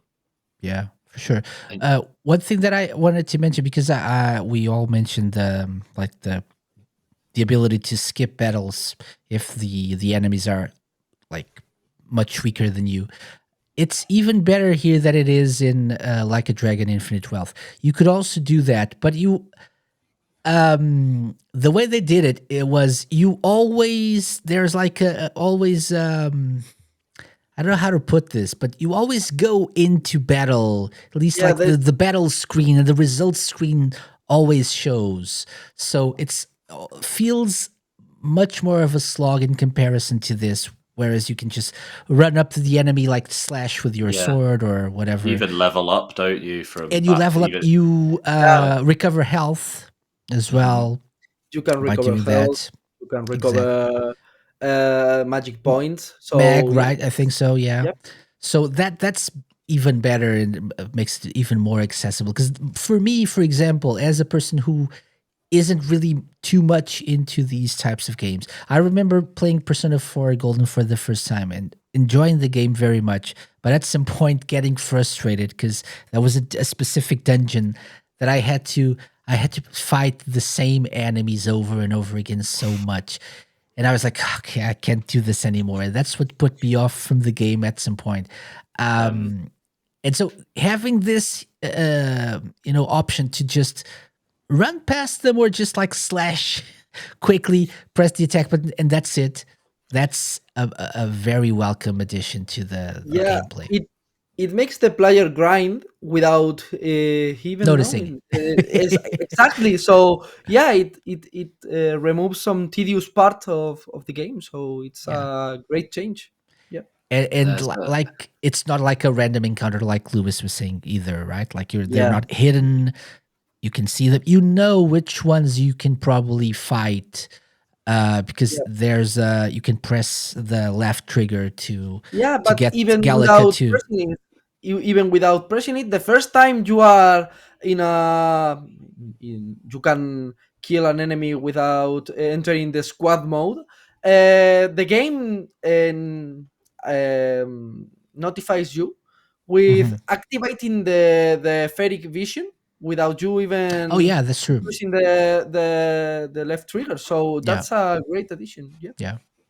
There's an element of the gameplay that I suppose isn't to do with the battle system, but something I really enjoyed in this is where you're when you're in the Gauntlet Runner is actually plotting out your route. So, for example, there was a bit I did not too long ago where I had to go to do, I think it's like 2 dungeons. I had to stop off at 2 places, and you can kind of like plot this route, and you're going around the map, and then you're stopping off at one place, you do that, and then it's like, do you want to carry on your journey? And you're like, yeah. So then you go into the next one. And what I find really interesting is I remember reading somewhere that Persona 5, they originally had an idea of it being this like big adventure where you'd go all around the world and all these different things. But then I think it was something to do with like, I think maybe there was an earthquake in Japan, and then the creators were like, we want to make this in Japan. Like, we want to make a game about being in Japan. So it's interesting to see this game where I kind of see that they've done that vision slightly. They've actually made this game where you're going on like a little adventure, and when you're on the move, you're in the Gauntlet Runner, and you're like choosing how to spend your time kind of while it's on the move. And what's incredible as well, just to add, is when you go onto the what's the phrase now? You go out onto the top of the Gauntlet Runner, the deck. That's the word I was looking for. And just seeing all the things moving and like the trees, it's like it makes you think, wow, this game, it really does feel big, even though the mechanics of it aren't necessarily like an open world. It's not an open world game, but it feels like you're in an open world, right? It makes you feel like you're in this huge world. Yeah, definitely. That's true. For sure. And you can do your laundry for extra mag points. What's not to love about that? And cooking and cleaning the Gauntlet Runner. So that's true. That's true. Yeah. Something that I find very interesting that they decided to put into this is like you can use the Gauntlet Runner to move to places, to like actually travel to places that you haven't been to before. But then if you've been to especially the big cities, the major hubs, you can just teleport to those places, and you won't spend as much time traveling. So it will help you in managing your time that way as well, because if you're like 2 or 3 days away in a normal trip to Grand Trad, but you can just teleport there, and like you'll be there by midday. So I did chuckle slightly when they established that whole mechanic, because I think it was like your character realizes that he can just teleport, and then they're like, oh, try going to this place that we've never been to, and it's like, oh, it doesn't work. So it is just places that you've only been before. And it's like, why did they write this? They overwrote the fact that you can just fast travel, right? It's like, you don't have to explain it. It's just fast travel. No, but it has to have a a reason for And like for an it in in-game the story. reason, Yeah, an in-game reason. in-universe It's like, reason. Yeah, and it's only you that can do that. Like only your character can do that. Has this ability for some reason. Wow, it's amazing. But Yeah. if we're all here, we can all get teleported together by magic. Yeah, Actually, you'll get yes, like a it's character, magic. like, you know, maybe they've got a follower section and it's in a particular city, and they're like, "Can you just teleport us here so we can go do this?" Awesome. So yeah, gameplay is pretty enjoyable. I will say, in going back to what I said before, it took me a while to really get into it and like feel like I knew what I was doing. Whereas in Mhm. Persona 5 Royal, for example, it clicked for me quite early on in the game, which I found surprising because I wasn't expecting to enjoy it as much. Here, I'll be honest, I had to like force myself a little bit to keep going. But when it finally clicked, when I finally realized I just needed to be smart and use my brain to think. Yeah. Would you imagine that? Like think in a video game. Yes, yes. If you think a little bit, like read the instructions they give you, like the information the informant gives you. And it clicks, and then it becomes like second nature. You can understand how it works, like the mechanics work. But I'm again a noob here, coming from a person who is not really that experienced with these kinds of games. So For I'm me, it was assuming for you it when was different. for me it was when the king basically says everyone can be, you know, go in and run to be the king.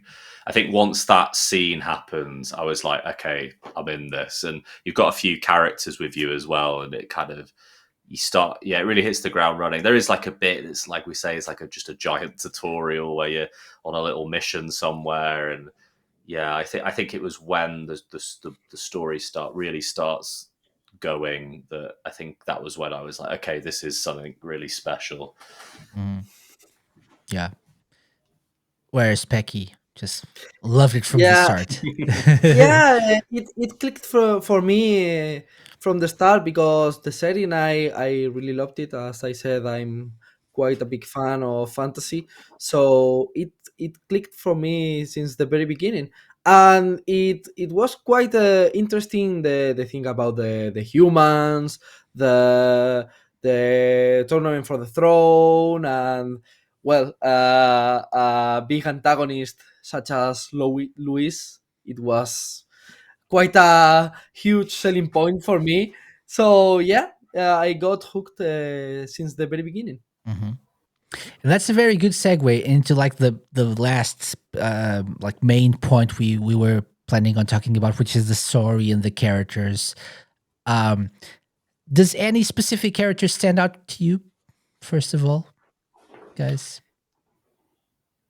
Lewis, Yeah, Pecky, I don't know, yeah, as I Pecky. said, Luis is a great antagonist. It's really great antagonist. He has a great presence, and when he's on screen, he takes all the screen to him. It's amazing. The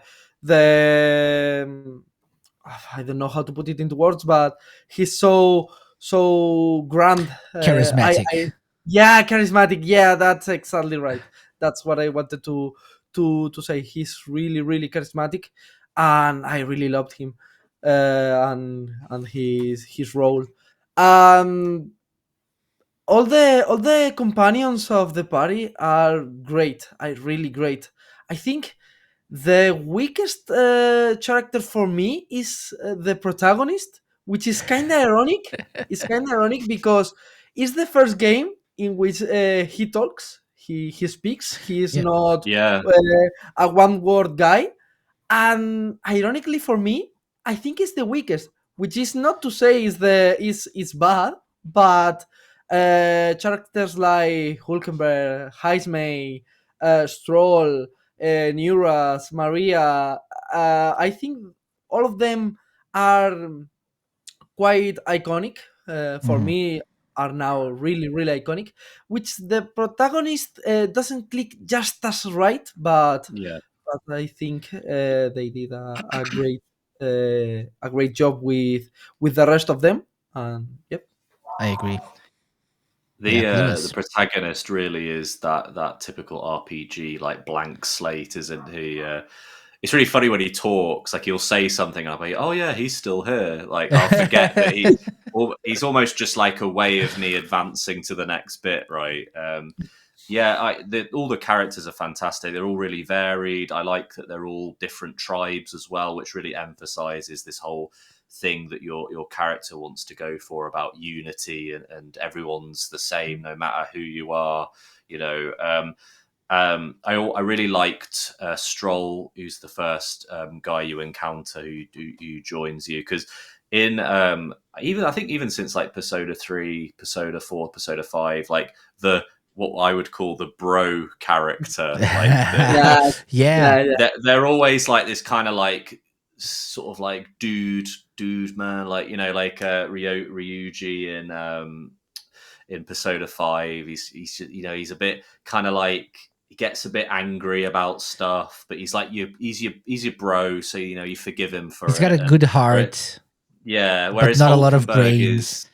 Stroll Stroll was very, very different. He's like very level-headed and very like he has his moments where he kind of like rushes into battle a bit, but he is very calm and he's basically a different kind of character. So I do like that they kind of deviated from that theme of like I say, the bro character, but he is still a bro, just saying. But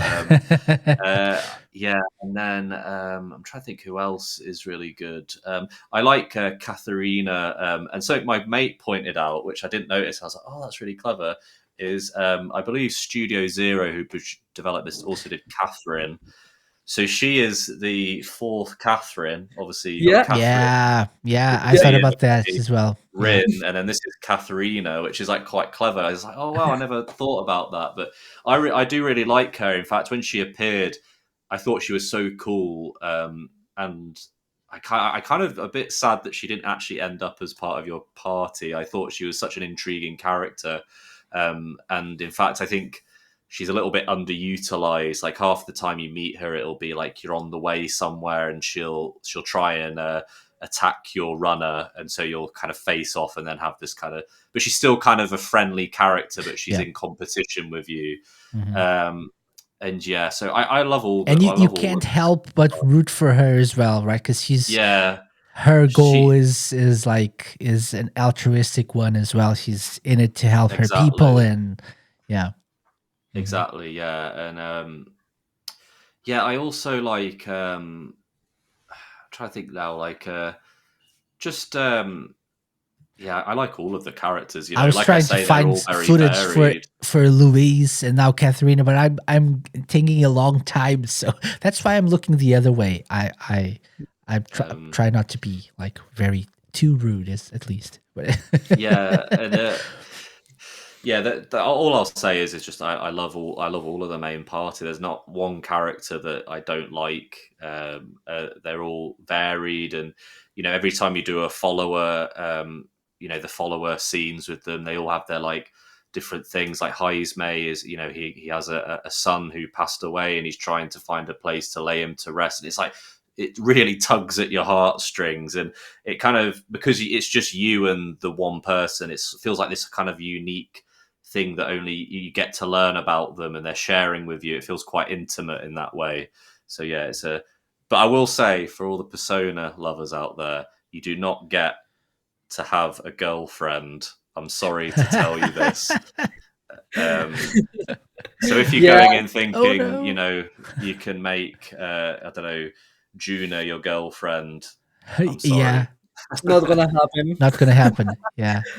It's ironic because quite a lot of people were celebrating it, like finally we don't have to have a girlfriend, and then Metaphor came out, and then people played, and then they were, oh man, I wish I could date Hulkenberg. I wish I could date Juna, and I was like, yeah, sorry, mate.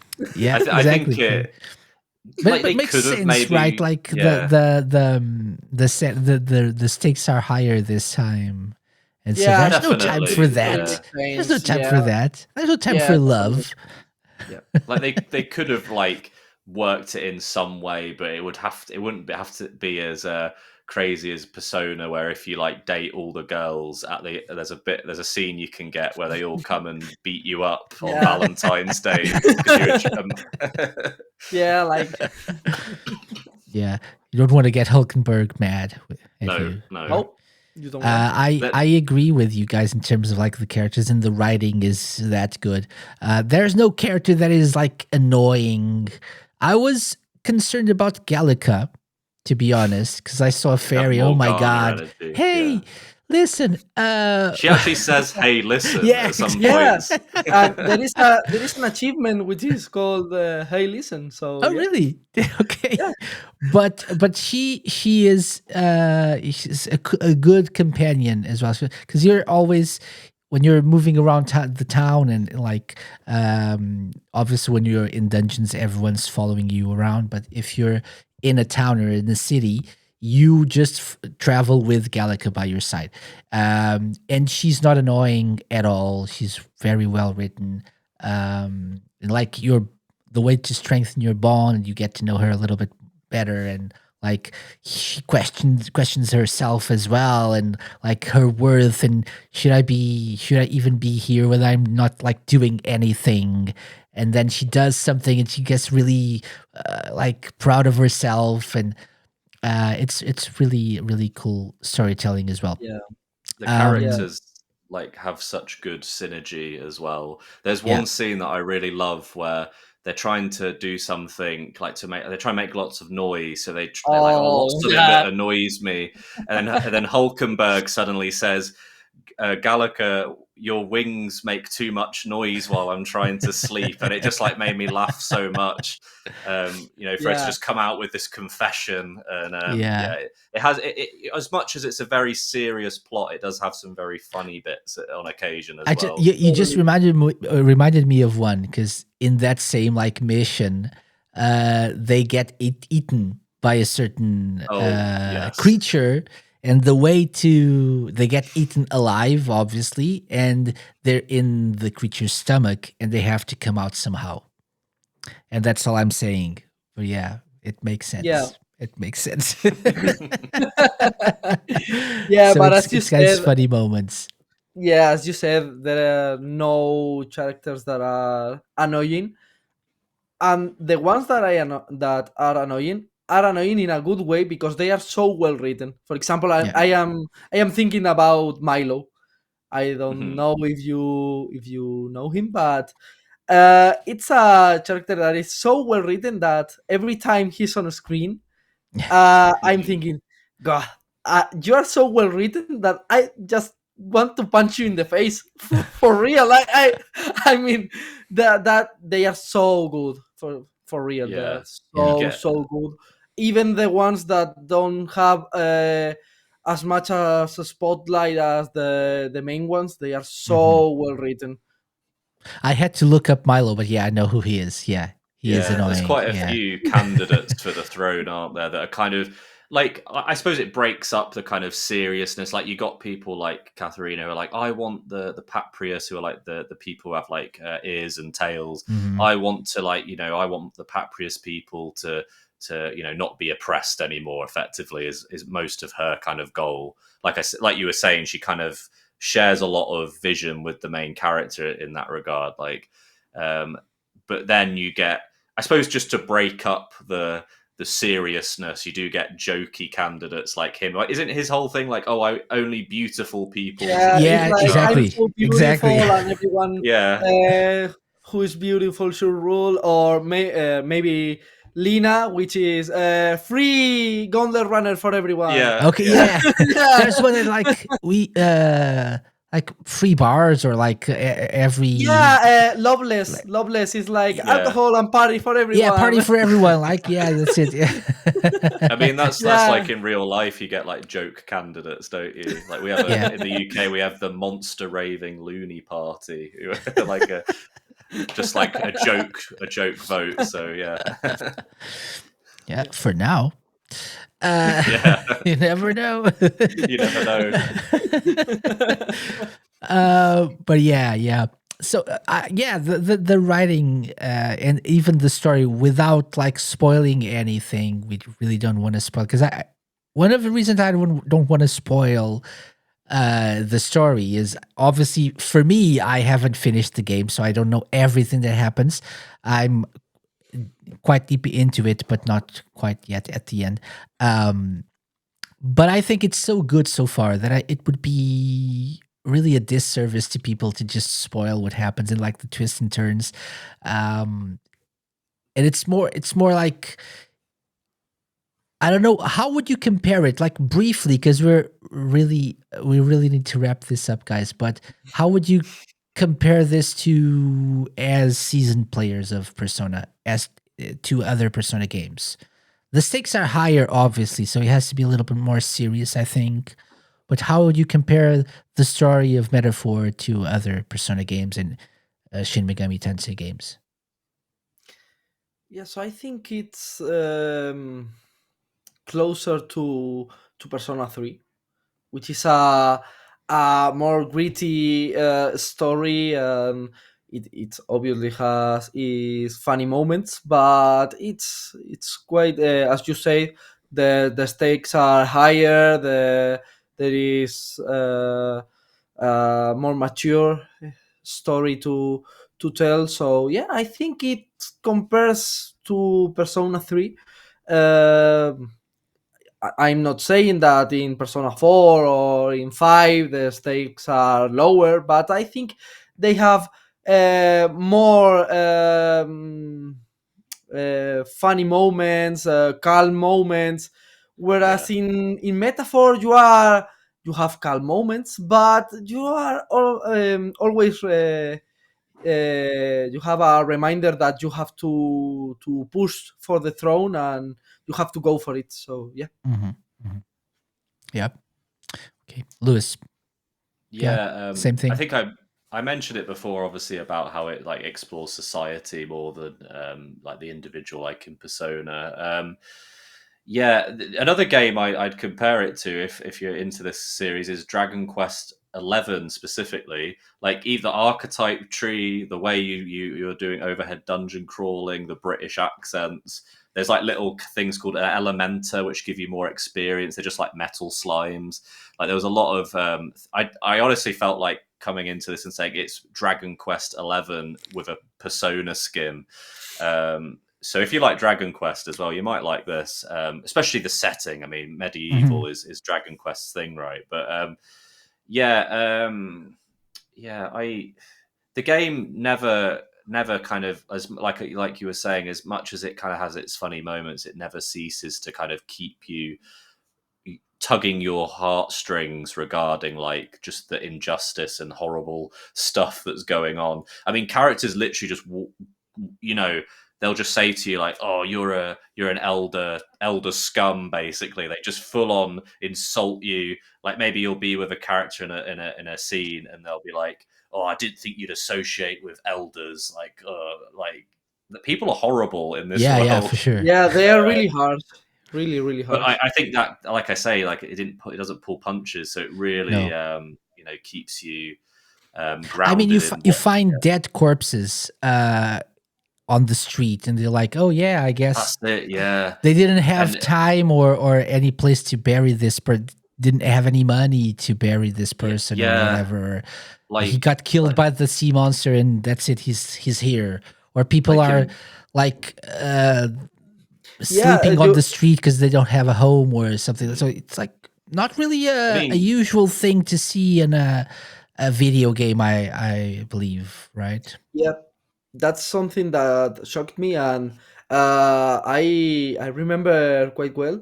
One of the first corpses you discover on the game is in Grand Trad, and next to it is a bystander that is complaining about it. Yeah, exactly. It's just out. It's just like oh, he died in the middle of the streets instead of an alleyway.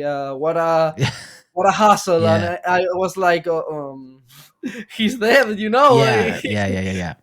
I'm pretty sure So as well, when you arrive in Grand Trad for the first time, you're in like the kind of big area, but then you go down into what is effectively like the where the lower classes live. And I'm pretty sure like someone just gets hung like right like in that scene.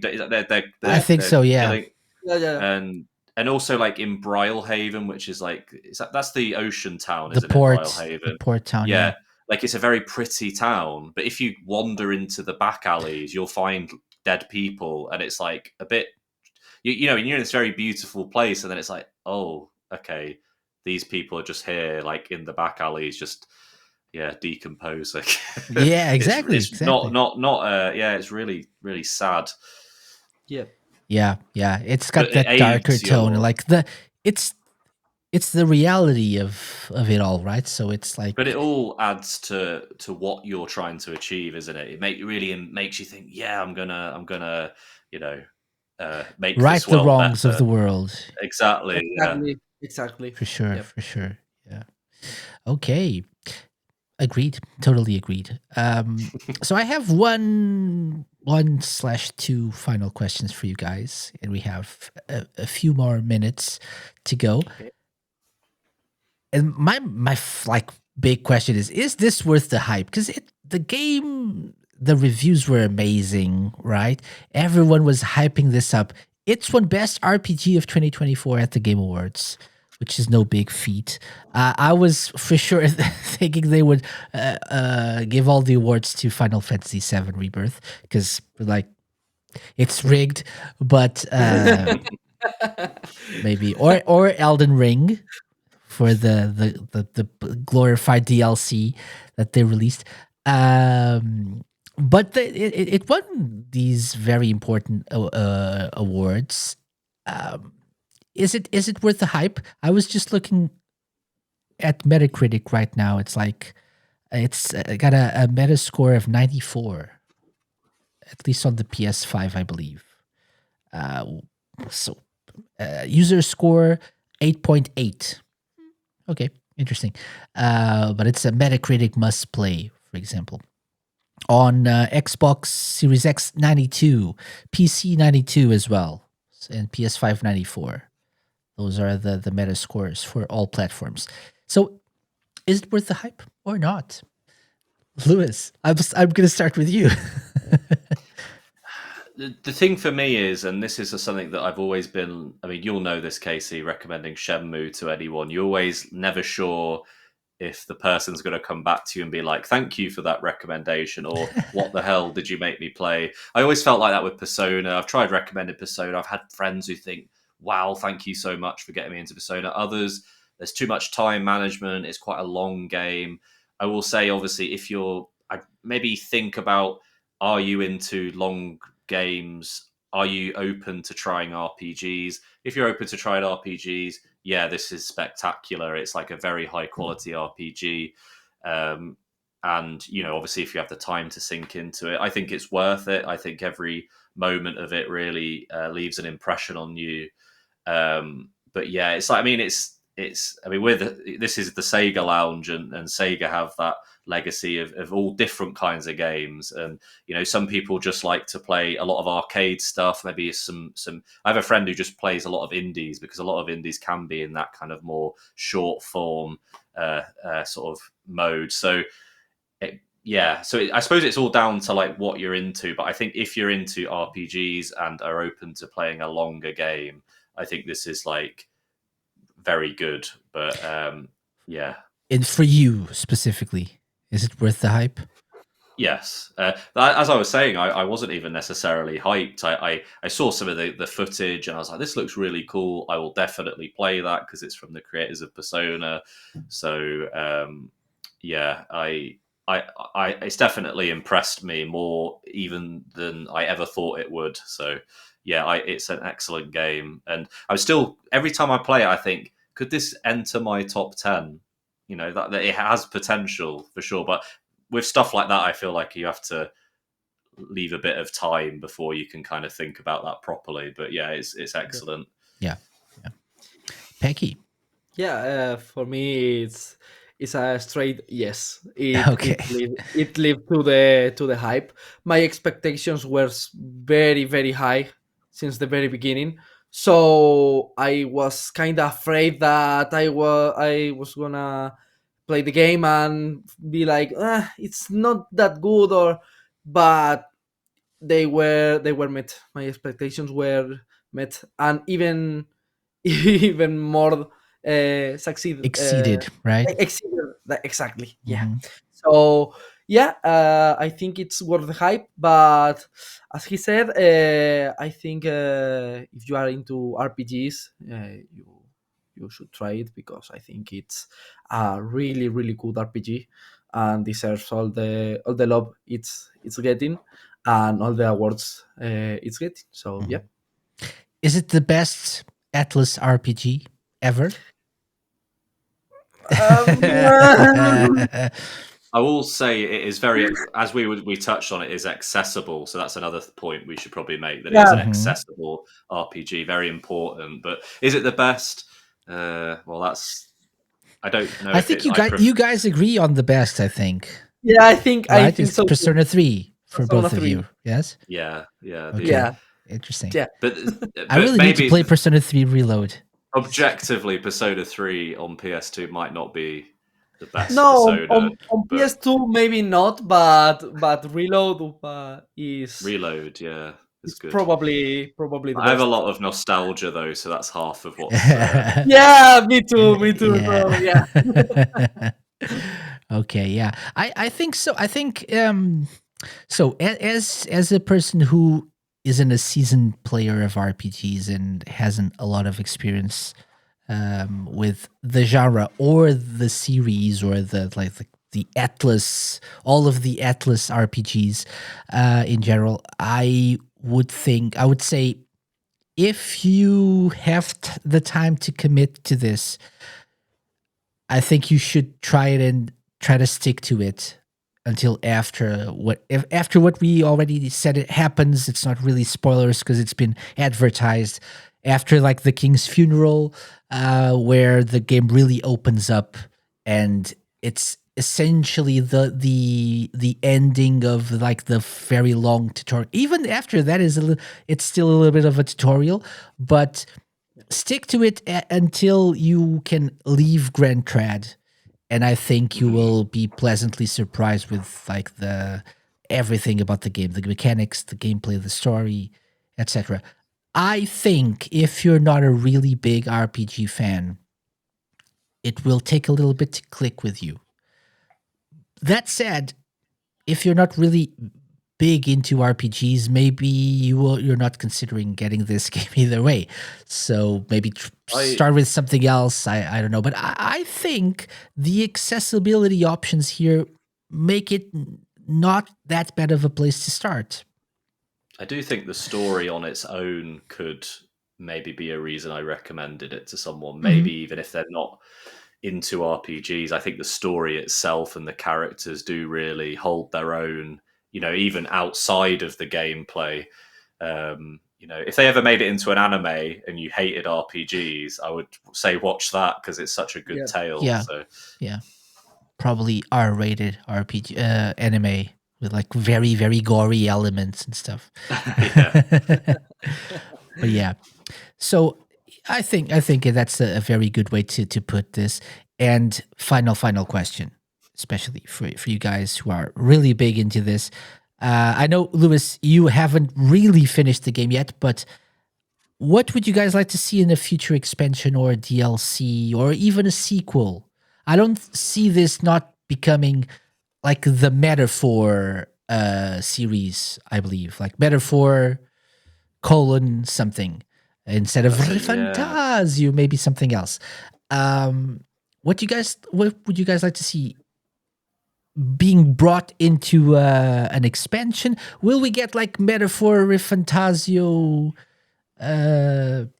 Royal would fit the theme, but you can't do that now because you have Persona 5 Royal. But that would be great because it's about a king. So I don't know what Metaphor ReFantazio throne. I don't know. Do you think that is a possibility? in like 2 or 3 years' time? I don't think so. I think if we see more of the Metaphor series, and I really hope so, I think it will be a sequel. And I would like to see more about the world, because we've only been in Ukraine, the unified kingdom of Ukraine, but we know there is so much more on the outside. So I would love to explore the world they presented to us. So I think a sequel would be nice. So please, Atlus. Okay. Lewis, what do you think? DLC, sequel? Yeah, at the moment I can't. I mean, I've not fully completed it. I'm quite far away the way through. I think I've got like 6 of I think 7 party members, and I haven't really. I don't really know how far I am because I don't want to look anything up. So I could be halfway through or near the end. I feel like I'm getting quite close, but yeah, I don't know. I don't know DLC. I'm not sure, but you, they may do like the royal or the FES or the golden version. You know, they always seem to do this revisiting. Perhaps maybe when say the Switch 2 comes out, maybe they'll put it onto that. That'd be cool. But for me, the priority is of course Persona 6. It's been what 8 years. We need Persona 6 Atlus, please. I have an idea. I have a metaphor ReFantazio Blade Riders, a spin-off for the Switch 2. And it's like a sports game, new sports Yeah. game, like in the world in Ukraine, where everyone in the kingdom rides swords, and you have to get to go the fastest, like a racing game. I tell you what, Atlus do this one thing that always I've never been a big fan is they always milk each Persona series to dry. It's like Persona Arena, Persona Exactly. I don't know RPG on 3DS, which was Yeah. quite good. Dancing. And it's like, so Dancing. are we going to have like metaphor dancing?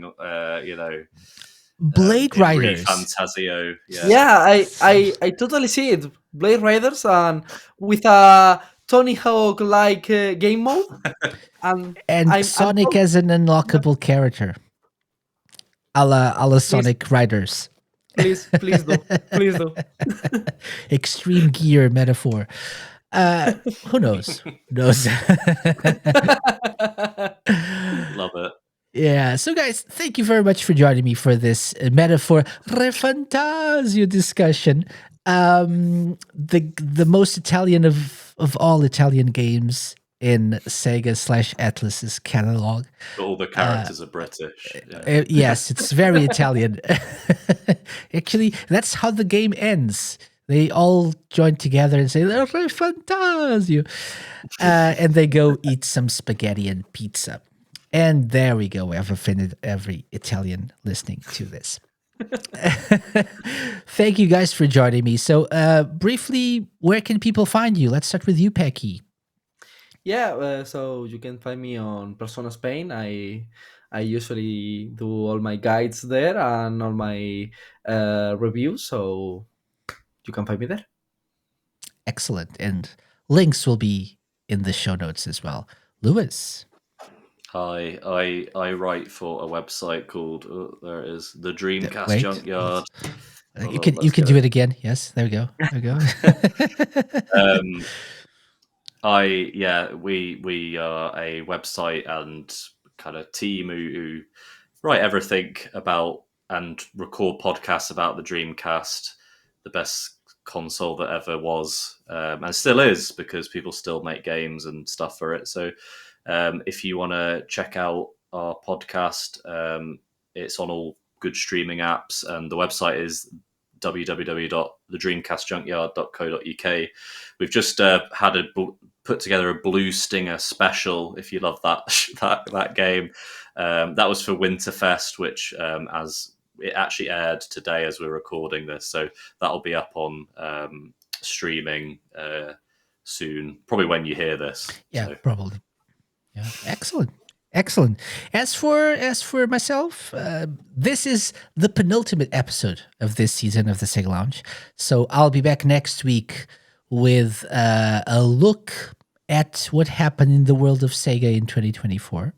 So look forward to that, please. Remember, you can find us everywhere on the interwebs. Mostly, though, a bigger focus on Blue Sky these days, which is a much nicer place to be honest. But you can also, subscribe to our YouTube channel for video content, which when the season is over is going to grow a little bit more, because I'll be adding some clips and previous interviews in video form to the channel. But are you going to finish Shenmue can run stream? It's in the world. Yes, quite possibly. Yes, I have one stream left of that. Yeah, I'm in like 50 cans in or something. So can I get to 60 before I finish the game? Probably. Who knows? Look forward to that. TheSegaLounge.com as well for everything Sega Lounge related. But thank you very much for watching or listening. Be sure to follow these amazing people that joined me today for this metaphor discussion. And we'll see you all next time. Bye-bye. Bye-bye. ReFantazio.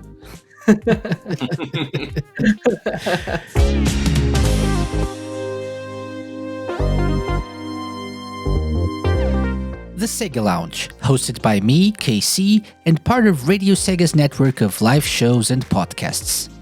Theme song and incidental music by OSC. Got any suggestions? Drop me an email to podcast@thesegalounge.com. Find us at The Sega Lounge on X, Twitter, and Instagram, at thesegalounge.com on Blue Sky, and be sure to check out our Twitch and YouTube channel for live video content. You can find previous episodes of the show by going to thesegalounge.com, on the Terra Player app, and wherever you listen to podcasts.